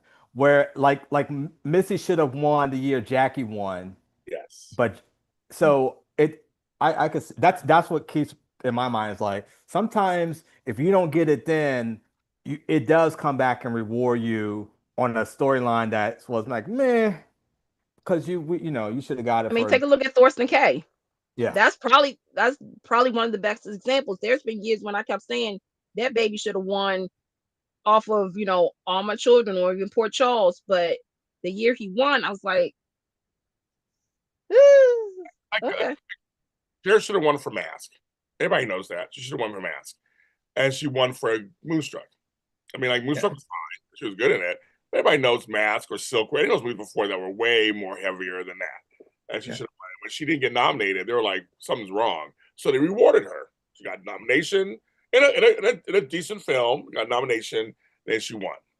I think that happens all the time in award shows, or it's collective, right? Like it's like collective, like all these years, let's why give it to you. And that's what happens. It's kind of like why sort of the supporting actor kind of becomes a lifetime achievement for people like Don Amici for Cocoon or Alan Arkin for Little Miss Sunshine. But now, do the voters? They're the same ones from year to year, mostly. I would assume. So what Walker was saying about people who voted for Melissa last year could be pissed off that she didn't win and will vote for her this year.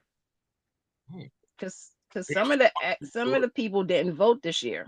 Like I know that I think Kate voted for lead actress. Laura Wright, I think she didn't vote, or maybe it was. I know Peter said he didn't. And I don't think Eric Motzoff voted this year. So there was a mixture of new blood and old blood voters. Well, I always feel like new ones are always coming in, I'm sure, at some level. Yeah. And old ones play out.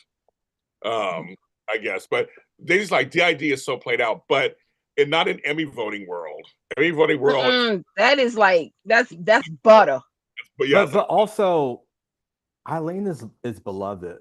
yes. Everyone like I hate to keep like pushing it because it's true, but like I just think of like based off of this category, people like these ladies. They do. They're like, people love Michelle Stafford.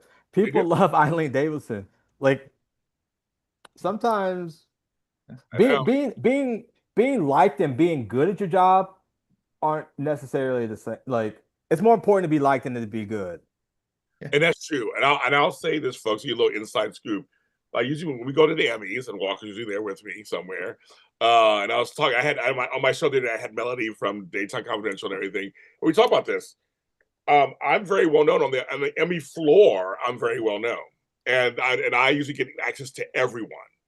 Not everybody gets access to everybody. I'm telling you, they go through and say, "Don't go to them, don't go to them, go to them."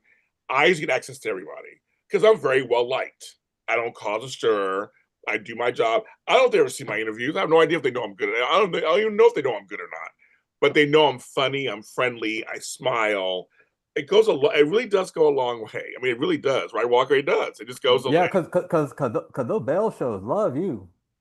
I know they do. They do love me. They love me. I mean, I smile and whatever. But I have been there when Eva's like, oh James, yeah, then come James. Yeah. They say no. They say no to people. They really say no to people. So if you're or they don't even like they walk by you like they don't even see you. Yep, that's you. They don't even acknowledge you. And they will tell. And I'm telling you, so some of the other people you watch, you wonder why they don't get certain people. It could be that. So on my channel, you'll see I get love everybody. So it's kind of but it's all up. Sometimes you got to play the game. You just got to be, smiley and nice, and don't cause any major problems, and you'll get access. So it's I mean, like I said, it's like to me, it's like any job in any industry. You literally have to kind of play the game sometimes to get stuff. That's how it is. And sometimes it's a crapshoot. It's wherever they feel at any given moment.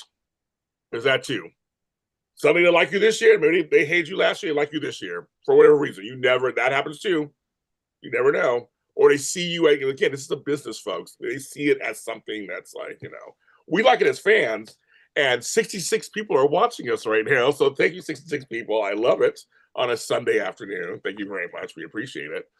But we just give you a little insight on what's going on. So again, if anyone wants this category, I'm fine. I really, and other than the big scare things, all these ladies I like on some level. It doesn't matter to me. It's kind of fine with me. But it's time for us to choose who we. This is gonna be hard. Who we think. I predicted it correct last year because I said it on my show that she was going to win, and she won. Michelle. I know I said it because we were like, I think we were the lone ones. Yeah, we said Michelle. Again, when social media hates someone, that usually makes me love them, and then they usually win, and then I showed you that I'm God's favorite. What? That's saying. Maybe y'all should align with me a little bit more instead of some of those other people y'all be listening to who be wrong, loud and wrong. Again, we don't mention those names on my channel. Okay, Gerry, you go first. Who are you going to choose? I'm going to stick with Sharon Case. Okay, you said Sharon. Candy Poo. I think this is going to be a tie. Well, that'd be interesting. They do ties every once in a while. They do every once in a while. Missy is one of my winners. Nancy Lee Grahn. You're going to make her share another Emmy award? I know she's short. She shared it last time with Debbie Morgan. Debbie Morgan, yeah. I know. I can't help because I feel as though it's going to be because you have 4 young. That's a first, by the way, I believe. That it's been 4 on 2. Right. So the thing is that again, Laura, Nancy, heavy hitters. Eileen, Sharon, Michelle, heavy hitters. Missy, she's a heavy hitter too, but she's like Baby Shark. She's swimming. She just swimming. But I think they're going to pair it up where, yeah. Everybody say Nancy in the chat. I just, or Eileen. I just personally think, like, I'll before I'll let Walker answer last. I'm gonna go next because I think I want Nancy Lee to win. I know her speech will be good. It'll be up there, but I don't think they're gonna give it to her. I think they're gonna go safe. I think I'm gonna say Eileen Davidson. Even though I want, and of course I love Michelle to win, but she won last year, so she's good. But I think it's gonna be Eileen. Walker, who are you gonna pick? Yeah, this is a hard one because I feel like you just pick a name out of a hat. Right. I know it's hard. It's tough. It's because I know. Because it's because you can argue there was a year that we thought Nancy was going to win when she wore that thing, and we were all like, "Oh, I hope she wins." So she get up there and make that speech because it was going to be. And I feel I remember when she had the tattoos and stuff. Yeah, it was like, oh, okay, like we're waiting for that speech because it was like right around like an election or. I'm gonna go with Eileen. Yeah, chat's going Eileen a lot in the chat too. I know. I think it's gonna. I say Nancy because she made you feel it. Oh no, I want Nancy. I would love if she wins. I'll be very happy. That'd be my luck. Laura Wright win. That's what I'm saying. That's what I'm saying. Because literally, I think all four can agree. It could go to any of them. Somebody say Stafford. Michelle could win again. Sure, I don't know. Next year Sharon and Michelle is going to be back on this list. Don't worry, they're going to be on this list next year. That's for damn sure. As much as I don't like her personally, right. Sharon Case had some decent stuff. Yeah, you did. So I wouldn't be upset if Miss Stang won. This thing, I love it. Well, now we're going to, which this category made me chuckle for a second. I thought, is this a typo? Best series, drama series, is literally just Days, GH, and Y&R. So they didn't put the Bay in there, no Neighbors, no Bold the Beautiful. And no Body and Soul. No Body and Soul. Right. I'm mad about that too. So quick before you hit, I wonder how does Bold being shut out affect their press line? Right. Because Bold, even the group, they bring a lot of their people out. So if like, why would you, unless you're going to get them to present, which I feel like is kind of Walker. Think about it for a second. No lead actress nominee. No lead actor nominee. No show. No best picture. Best show. No best writing or direction. That only got 4 nominations. And that's the cast. You can always tell who got money. That's because they have to pay for these seats. Yes. They bring the most people to. I know. So with them being shut out, I wonder how does that affect? Does that mean they only send out, Lisa? What's she doing? Oh, the guy who played. No, Tom. That's if she's not filming, because right now she's in Canada filming a movie, and she also got the L that Legally Blonde. I think that's prequel by October. So there's the guy who plays Remy. Oh yeah. Yeah. And Lisa. Clint Howard. Clint Howard. That's but those are your 3 throwaways. Right. In the hierarchy of the show, I mean. Very I'm sure. Hey Remy boy, that boy cute. And his boyfriend ugly though. But in the hierarchy of the show, they're like there's nobody, they're throwaways. So who do they send out? Jackie's gonna be a maternity leave, so she's not coming out. Do you send out Dawn? But then you want us to present, but we aren't getting anything. So just interesting food for thought for the press line. Well, I think they send them out to support Y&R since they're sister shows. No, they don't think like that. Because if they actually care like that, then they would do more crossovers that made sense. But I think Lawrence will go. Annika probably would go. Annika Noel. Yeah, I'll probably go. I agree with you. I agree with you. I wonder what's going to do. It'll be very few. It'll be the happy warriors that they trot out, the ones that will go out for anything. Rebecca. So well, I'm also curious, Walker. Because a little folks at home, it's a little online red carpet stuff. I wonder that because days is weird. A lot of times they come in groups. Yeah, once because they meet at the studio and come over. Right. So I wonder if it'll change too, where it's like, okay, we need you to walk the line because there's so many nominations. Does that mean that they come early instead of coming late like they always do? Because they are always the last, and then it's like a group of them. This is so inside baseball for these people who watch it. Yeah, they always are like the last two because all the actors go to the studio because some of them get dressed there because they don't got no clothes to wear. Right. Because they don't go out shopping, so they be like, oh, let me borrow this from wardrobe. They go get dressed, take a van over to the Emmys. Yeah. And also, this is probably be off camera. I mean, off thing, but I'm gonna say it anyway. Since it's not going to be televised, does that mean that they're going to be friendlier to just letting anyone come cover it? Because who cares if it's not on CBS?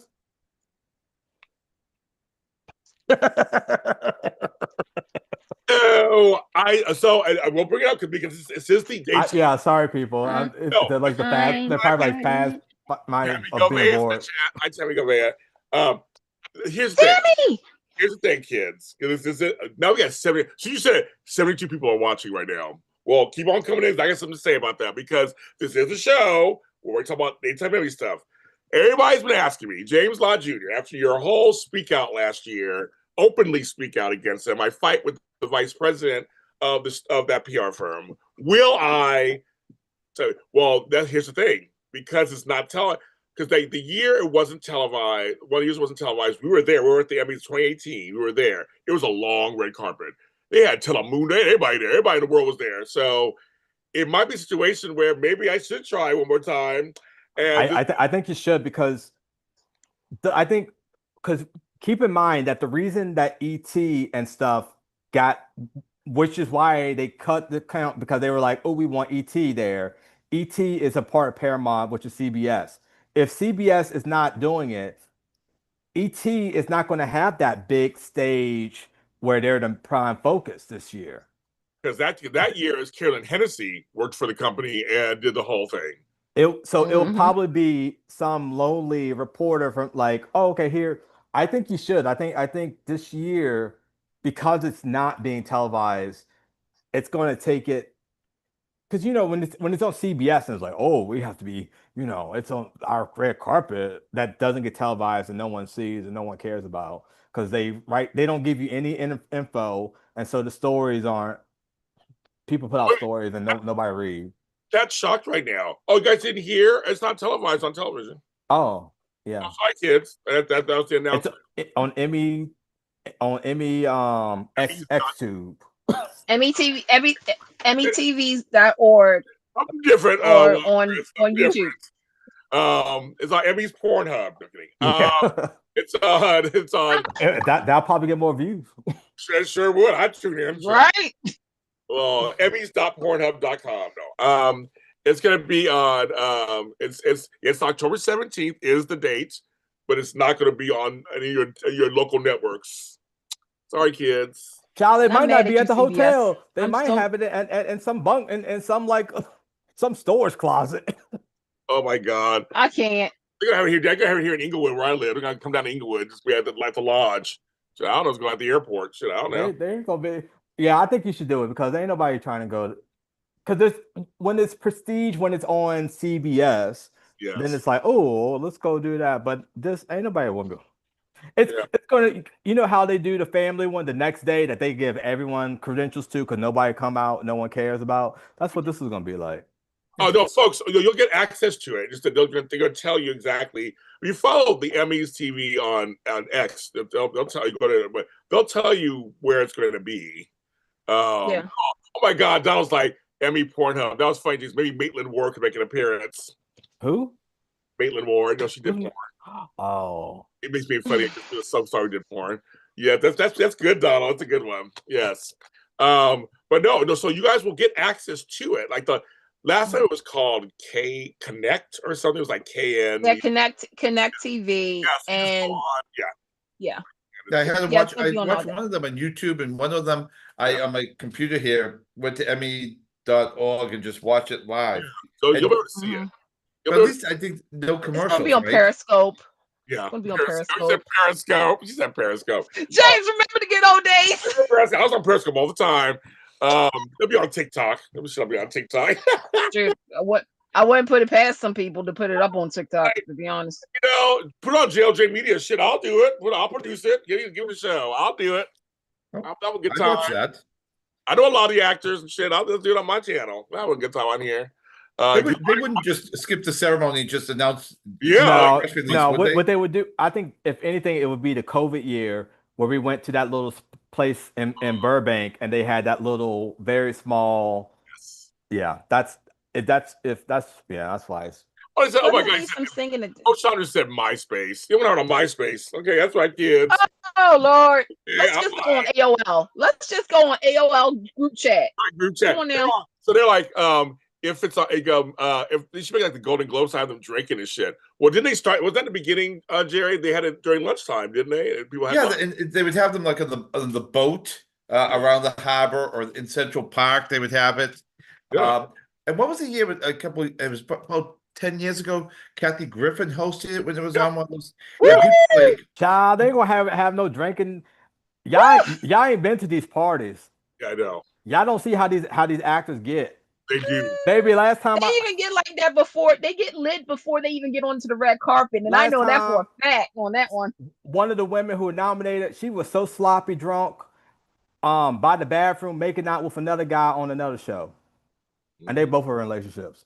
Oh yeah. Baby, Okay, so You don't- I mean, There's your we saw crossover. one lead actress who was drunk and she couldn't. crossover. oh yeah, and then, I and then I mean- always tell about how every time I go to Soho House, Sharon Case be up there drunk, dancing on the table, doing like this. Oh, shit.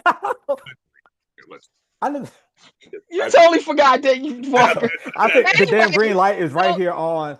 I love it. I So love for it. outstanding drama series, Yes. again, the nominees are Oh, okay. Sorry. Oh, wait. So, Yeah, so Ricardo likes you, Jerry, because you both are so Boston. okay. Bostonian too, because I'm from one Bostonian to another. Yeah. Jerry's very Boston. Park the car. Yeah, that's right. That's what he said. Talk to Karen Harvard Yard. I love it. Oh my God, it's so funny. They're all laughing at Walker too. I know. We get a lot. We got 73 people watching the show today. That's right, kids. We're walking out a good time on here. I guess we will vote for daytime drama. There's only three choices. They all spill the tea, Walker.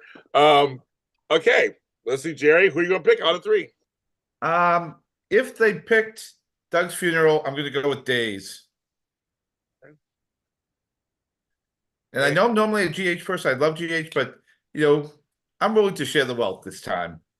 What was it? Was it Bull that won last time? Or was it Wine On last time? General Hospital for Epiphany's funeral. That's right. Okay, you're right. Okay. Yeah, so Doug's Funeral will be what wins it for them. And I think Doug's Funeral will be seen as such a meta event by the crowd, and it's something real that, I think that will carry Days to a victory. Okay. Candice Mack.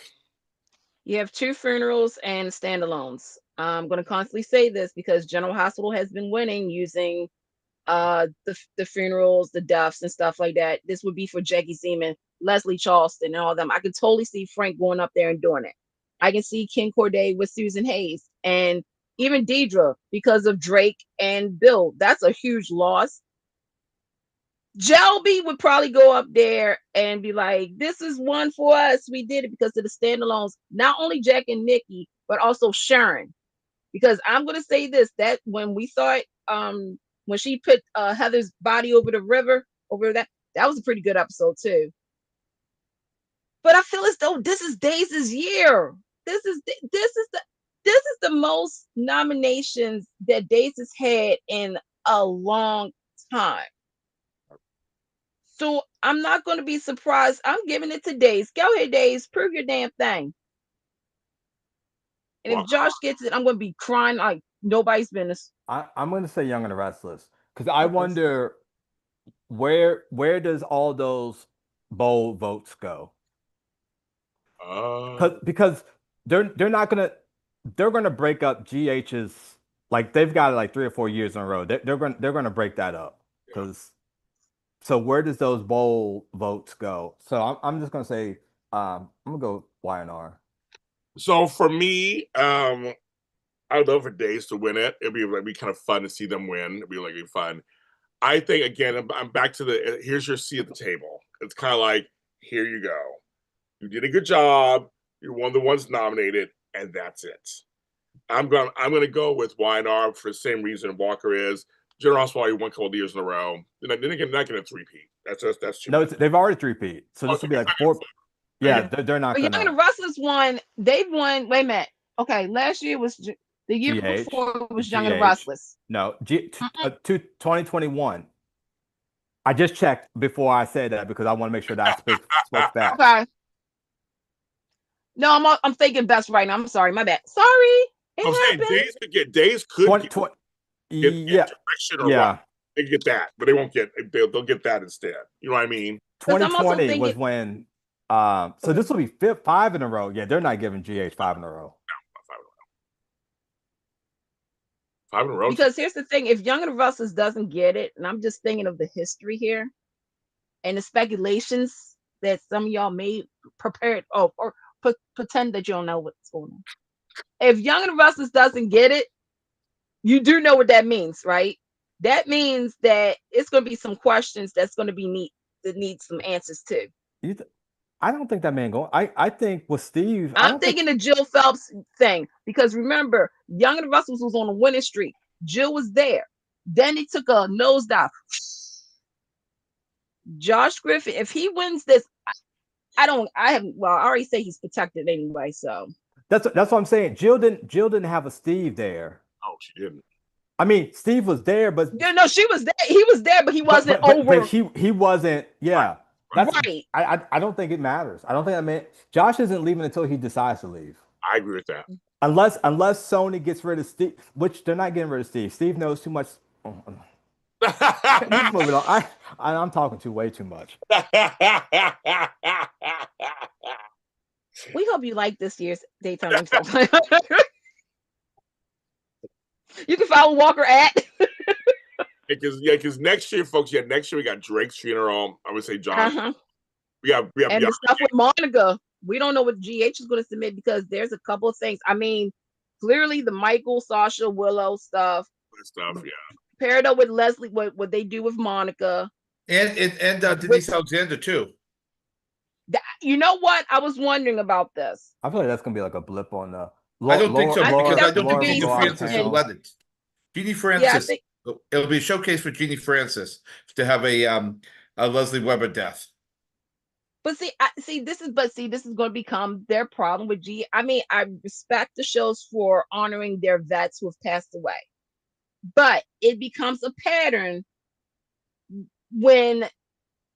I mean, again, you can have it where Laura gets a phone call and whatnot, but I don't know, because all the people that I wanted for Monica's funeral to come back are gone now.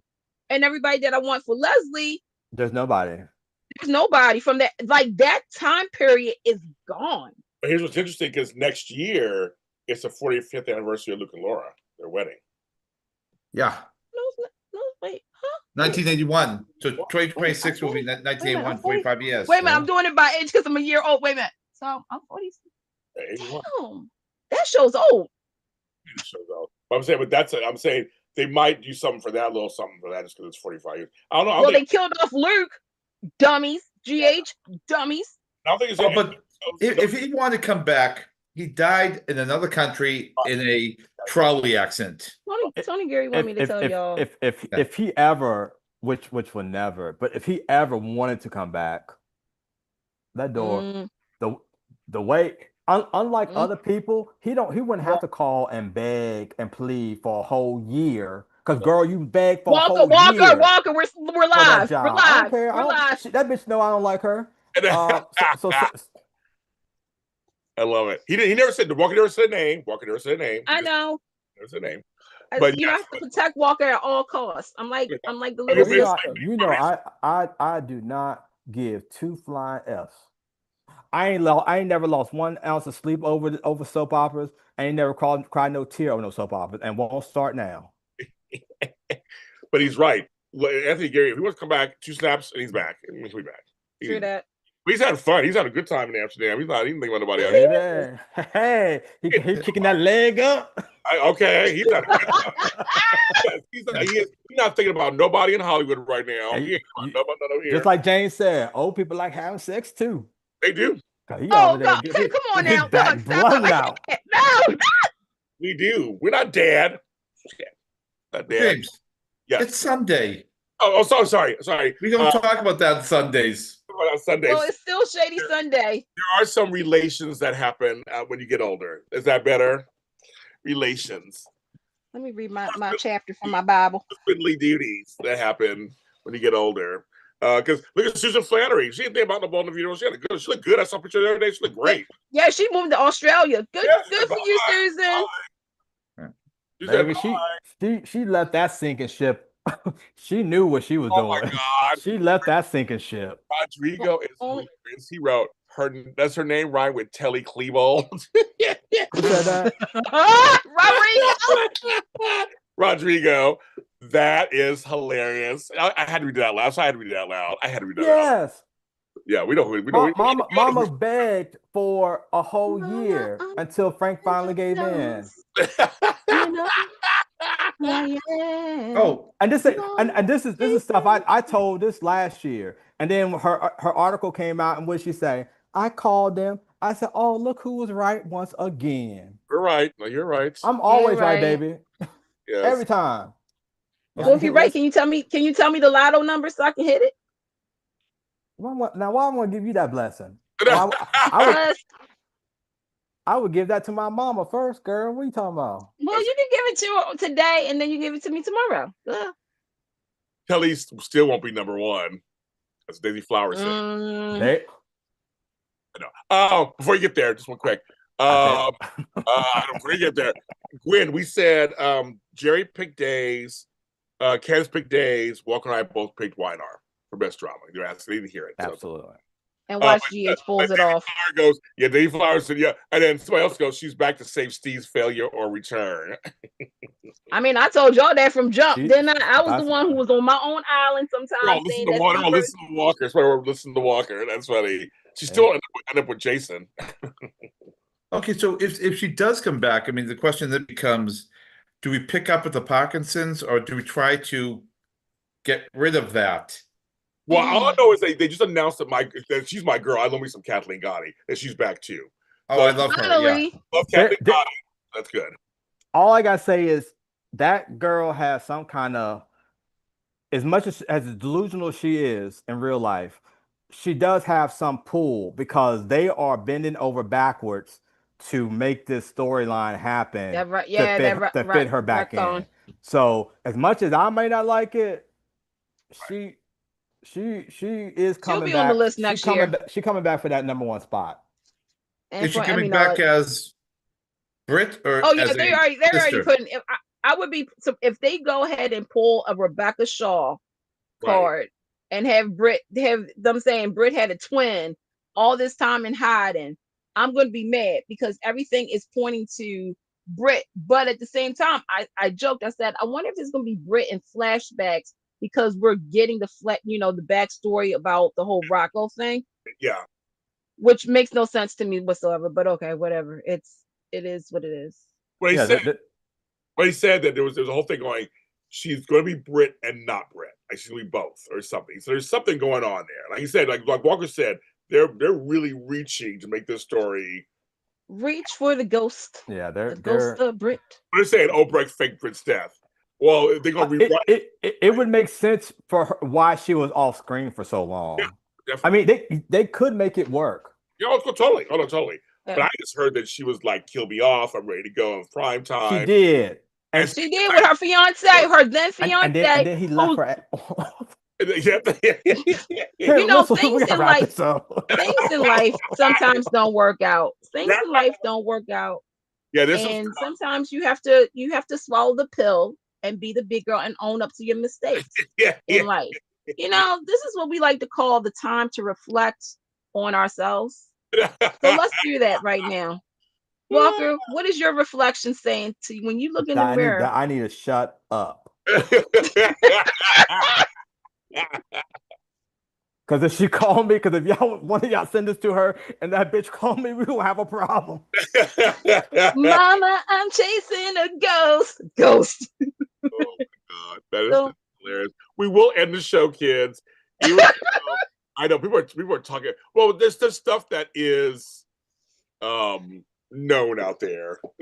So there's some stuff we do. If know. you're a detective of social media, it's not that hard to figure out. Homegirl thought primetime fame was coming. I mean, that show got canceled that she thought was going to work. It didn't work. They did offer her some Sandra says it was all a dream. Frank used to read Word Up magazine. I don't want that. It was just a dream. Frank, it's one last thing. Y'all need to leave Frank alone. I know. Frank is, much as we don't have the same, I don't like the same people as he do. Right. He is a very good he is the boss that you wish you had. Yes. I keep saying that. Frank is not this evil devil who's plotting and racist and keeping this one. Frank bends over backwards for his actors as humans, not as your little stupid faves or your person you don't like or some stupid soap opera storyline. About people who are going through real life stuff. Frank is a very good man and very good boss. Y'all would be lucky if y'all have Frank as your boss. I keep saying that. And there's people above him. And I think that's really important to understand, is that everybody who be blaming Franks for A, B, C, D, F, G, he has people above him that will also say no. So it's like the higher ups at ABC. There is Nathan Varney. We keep saying his name a lot, but everybody's like, well, Frank is the person in charge of GH. He's the one to make all these decisions. He don't own it. Just like with, I mean, here's the thing about Ken Corday. That's a whole bunch of mess. But again, I keep saying Sony Picture Television. They're there. Steve Kent is above Josh, even though they're. Let me stop. And then there's Brad Bell. There's a lot of people who you guys don't know who's above the people that you do know. And Kirsten Storms.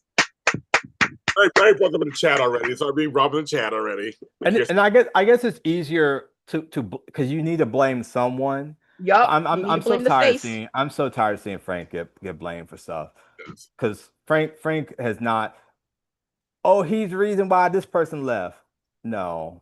He's the reason why the show was on the air. He's the reason why the show's on the air. They told him to come over. As soon as they canceled One Life to Live, they told him and Ron Carvati, come on, you saved One Life to Live. Can you please save our sinking ship? No, I'm telling you, you just understand. General Hospital was on the brink of being gone. Again. Yeah. They weren't supposed to be here in 2012. They wasn't supposed to be here in 2013, 14, 15, 16. Days of Our Lives. You guys want to talk about Days of Our Lives? But they were going to be gone themselves too, period, from the canvas. Yep. Now they're on streaming. That Beyond Salem worked for them. It worked. So I'm just saying, I did a show the other day. I did a show 2 days ago about Kirsten Storms and how she stood up about stuff and everything. No boss is perfect. No boss is everything's wonderful and sunshine and roses. It's a job. It really is. But he has saved the show. He keeps and he is good to his actors. He's good to his actors. And I know people like to blame him for everything. He's he's racist. Like Kelly Monaco and all that too. Well, probably Kelly Monaco in the chat too. Now, you guys understand? It's not. I'm gonna walk a very fine line. There's a reason why her side hasn't been told. Because if you were in the right, you would have already came out. And on that note, because I could see. Yes. Yeah, and that's why we're going to end the show. It's a right here, but we appreciate everybody in the chat talking with us, and we're all But we we love the genre, and that's why we're here. And you know what? Maybe James will do a soap talk where y'all come and pay, and I'll tell you the whole Kelly Monaco situation. Oh, baby, that's worth $50. August. You can sign up for his Zooms in August. We'll find a date. Baby, I'll spill all of the tea. He'll be busy. So if we do that, that will be a $10 to $15 charge. No, not 10, 15. That's like 25, 30, 40, 50. Okay, all right. Because I got years worth of receipts. They're all like, Okay. I was on that set every day for 3 years. Okay, in the dressing room. So I know, baby, don't play with me. So stay tuned, Lotties. We'll set that up. Walker and James, I will be there just to show my support and my love and be nosy. And we'll give you all. So August is going to be Sip the Tea month. Yeah, it's gonna be so. Save some of that. Save some of that back to school money. Your kids don't need all those pencils and pens, and they don't need all these new shoes and new clothes. You save some of that money, and you come actually no. Some of y'all do need to get some kids some new shoes and stuff like that because seriously, all jokes aside, I mean, unless y'all be using Tide Pods. The chat, no, seriously, the chat's like yes. Oh, I think Walker's. We got. I'll split the money with you, Walker. That's fine. I'll split it with you. We can do it. That's actually pretty funny. They're like, because people are like, yeah, I'll come. And some of my regulars are in here. Samantha, you come to my regulars. That's what. Okay. Would you guys all be willing to come to the chat room? Would you guys want August to be like they'll set up a weekend, a Saturday or something, and do it? I was on Saturday. That's what you. Yeah, well, I'm just it could also be Shady Sunday Zoom special Saturday. I know some people love Saturday. We don't because Candice is my channel. We don't. Well, I'm the PR person. I'm saying I'm telling you the best. Saturdays are the best. I get the most people on Saturdays. Like I said, the Lotties will make it rain. Get that day scheduled, James. The Lotties will make it rain. I think. Do I get an employee discount? What? Do I get an employee discount for this? For free. That's what you come for. You and Candice come for free. Yeah, okay. That's for free. But you said I'm tired. I'm tired. I've been holding my tongue. And it's so hard. And if you've been following me on when we used to do our spaces, I always hold my tongue because I know too much stuff and I'm tired of these narratives. Yes. Have you not seen him today? Wait a minute. When you watch this video, when you watch this again, right? Take a look at Walker's body language throughout the show. Because I said something. I literally said in the beginning when I said, I don't think he's going to be quiet. Walker, I don't know if you noticed what you was doing the whole time besides the rocking and the whole this, but your facial muscles was like, like you was ready to say something or somebody's name. It'd be so hard. And that's the problem is because I'm actually friends. Not some be like, oh, friends, not like I'm not like phone. Baby, we ain't trying to do that. Nice phone. But I know too much stuff. He's a ticking time bomb waiting to go off. For me. Sometimes, like this, I'm so sorry, Sharon Case, if someone said, but honey, I'm not. And on that note, I'll spill some tea too. I know some stuff. I'll tell you. You want to know why me and Kate Mann? I'll tell you why. I'll tell you the whole story. I love me some Kate Mann. I know you do, but I have a story about it. I have a story, so I'm just saying I'll spill some tea too. I'll spill some tea. I know stuff. So I'm actually gonna work on it. I'm gonna talk to Walker after this. We're gonna work on it. Oh yeah, you know what? And then maybe we'll talk. Oh, we should do like reveal the like most unlike people on sets. So y'all can y'all little hearts will be broken. Y'all find out that people hate y'all faves. Mm-hmm. They're all who was really mean, or who was really mean to somebody on social media, via emails too, when it was a certain podcast that was going to come out during COVID, and that you know what, let it go. Or me and Robin Strasser, you guys missed that whole story. I can tell you all about that. See, me and Robin, we're cool. Yeah, I say other people that always trust me. Or me and Antonio Spotto Jr. I'll tell you about that. I can show you those. I can show you those emails about what. Mama, I'm chasing a ghost. Mm-hmm. So we're having fun. We're gonna work on that. For August. For August. Because it's already July's already taken care of. That'll be for August. We're gonna spill it all, you guys. So I will post the whole thing, and I'm gonna work it all out. I'll pick a date with him. We're gonna work it all out. And I'm gonna set up, kids. Don't worry. I'm gonna set this. Say, spill the tea, Zoom, soap, Zoom. Give a good title. Should it be spill the tea, soap, Zoom, or spill it all, soap, Zoom? I don't care what the title is. Y'all just make sure that it's not gonna be cheap. Because I'm not worried. I'm not gonna be sued because I got text. I got my proof, so I ain't worried about that. But Okay. but I'm gonna be telling some stories. Yes, Jerry. I'm gonna be unloading. Possible title, something like Dirty Soap. Dirty soap. Oh, Miss Dirty Soap. Dirty soap or that dirty Fake soap? soap. Let me. That's a whole Hey, nother one. I know it's fake, That's a whole nother but one I can go into too. I mean, Queens of Drama, Lord Jesus, that was I'm like, yeah, they all have people. I hope Crystal Hunt is doing okay. It's interesting stuff. I mean, I can tell you about Krista Allen. All kind of stuff. Hey, Krista Alice told y'all to kiss her ass when she lost that Emmy. But she don't live here anymore. You know, she don't live here anymore. Yeah, she the next day she lost that Emmy. She walked. I'm gonna say that. No, that was the day of. She was doing it the day of, the night of, literally an hour of after. I watched it. I watched when the whole lost, and we gotta say that. This portion of We all the got show for before we wrap up. as Yeah, my Crystal Geyser water. Probably And like also, this. and also spick and span.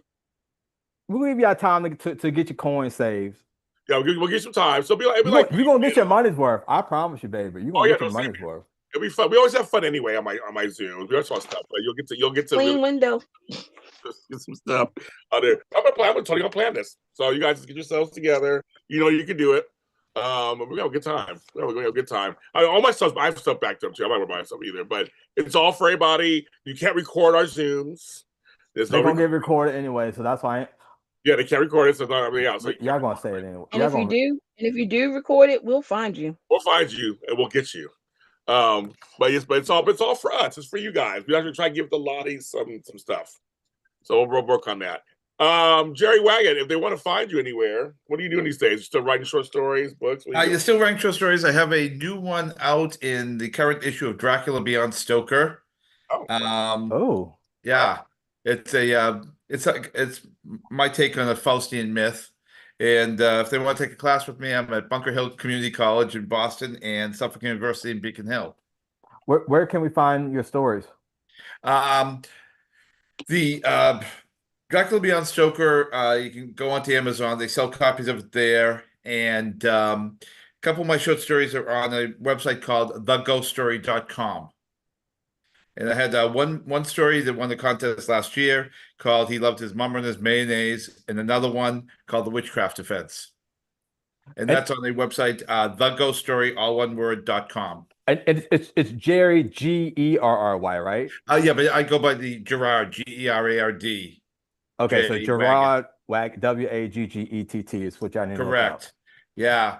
So that's what I've been doing, in lieu of writing about soaps now, I'm actually just writing short stories. So go support Gerry. Yeah, please. That would be nice. Hello, sorry, little shout out to Kayla. I love you, Kayla. And Joseph. Kayla. Hey, Kayla. I ain't talked to you in forever, Kayla. And Joseph too. Joseph, I know Joseph. Okay. Jojo. Candy Mack. Yeah, what's up? You can find me here on JLJ Media on Shady Sundays. Next week, we'll be back with Bold and Younger the Restless, and trust and believe you don't want to miss that. Also, of course, for 12 years, I've been on Soul Party 411, which was voted number 10 as the top 30 best soap opera podcast, along with a lot of shows on JLJ Media. Legit. It was a lot of shows. It was a lot. And also catch encore presentations if you're a viewer, you're a listener from the previous of Forever in a Day, which also ranked number 15. And stay tuned. There might be another announcement regarding an audio podcast. And you can catch her being all Pollyannish on Twitter. Actually, no, I'm not really on Spaces that much anymore. Thank you. I only come on for a guest appearance. I am the Heather Locklear of Spaces now. And where are you, Walker? Where's your Spaces at that you were supposed to be doing? Nowhere. Don't fall. I thought you was on the Jewish thing. No, we took a break. Oh, you're on hiatus? Yeah, a long hiatus. He's a long hiatus. Oh my God. I love my people. Catch me on the email. I love my people. And you can catch me on the email on JLJ Media. Walker Rex, if they want to find don't bother me. The don'tbotherme.com show. For real. Don't bother me. You see that last year. I love it. Just if you want to follow him, find him. So you can find him. You can find him, but don't bother me. That should be a show. Soaps Unfiltered, someone says. It's just always Soaps Unfiltered. Or like Soaps Uncensored or soap something. I know, I got to think of a name. Okay. And it's me, James Lott Jr. I am everywhere you want to be, and we're all James Lott Jr. is sold at James Lott Jr. and all social media platforms. I have over 90 shows offered on my network. Yes, 90. I can't believe myself. That's crazy. Except for Santa Barbara. Okay, we get there. 90 shows. They all range from organizing to life coaching to now we have Indiana high school sports. We have government. We have politics. We have law. We have a show on plastic surgery. I have so many shows. Oh my gosh. There's so much going on in JLJ Media. And also I'm looking at property to have my own studio. Oh. So there's AfterBuzz who? Yeah, exactly. Buzz you later, bitches. Yeah. I'm looking at, I have a whole bunch of stuff coming up for JLJ Media, but just check us out. We have a lot of offering, a lot of great hosts now that are on my channels, including Candice Mack is on some of the stuff with me. We have a good time. Well, anybody who's watching my daytime Emmys roundtables I've been doing. And you've been doing, you've been doing those fun roundtables during the week. I saw the one with Melody. I love Melody. Oh, I love Melody too. So we did 7. Yeah. And actually, my one with Melody, Errol, and Brock TV is my highest one so far. Oh wow! It's like they're all doing very well. They're all doing. I mean, even the hosts like James going to come back. So it's something I thought of. Of course, no, that's fun, and it's good that you have a different group of like, yes. You know, I mean, as much as everyone loves Candice Mack, sometimes you want a little different flavor, and then you can bring that old thing back. Yeah, I love you too, Walker. Love Candice. We always mess with her. And yes, you guys are telling me, okay, to chat. Yes, and Tammy Govea has 2 great shows out right now. Yes, Voices of Daytime. Oh my god. Oh yes. She has one. I saw it's like the interview one that's in person. Yep. Tammy, you have done such a good. That looks so professional and so well lit. The set.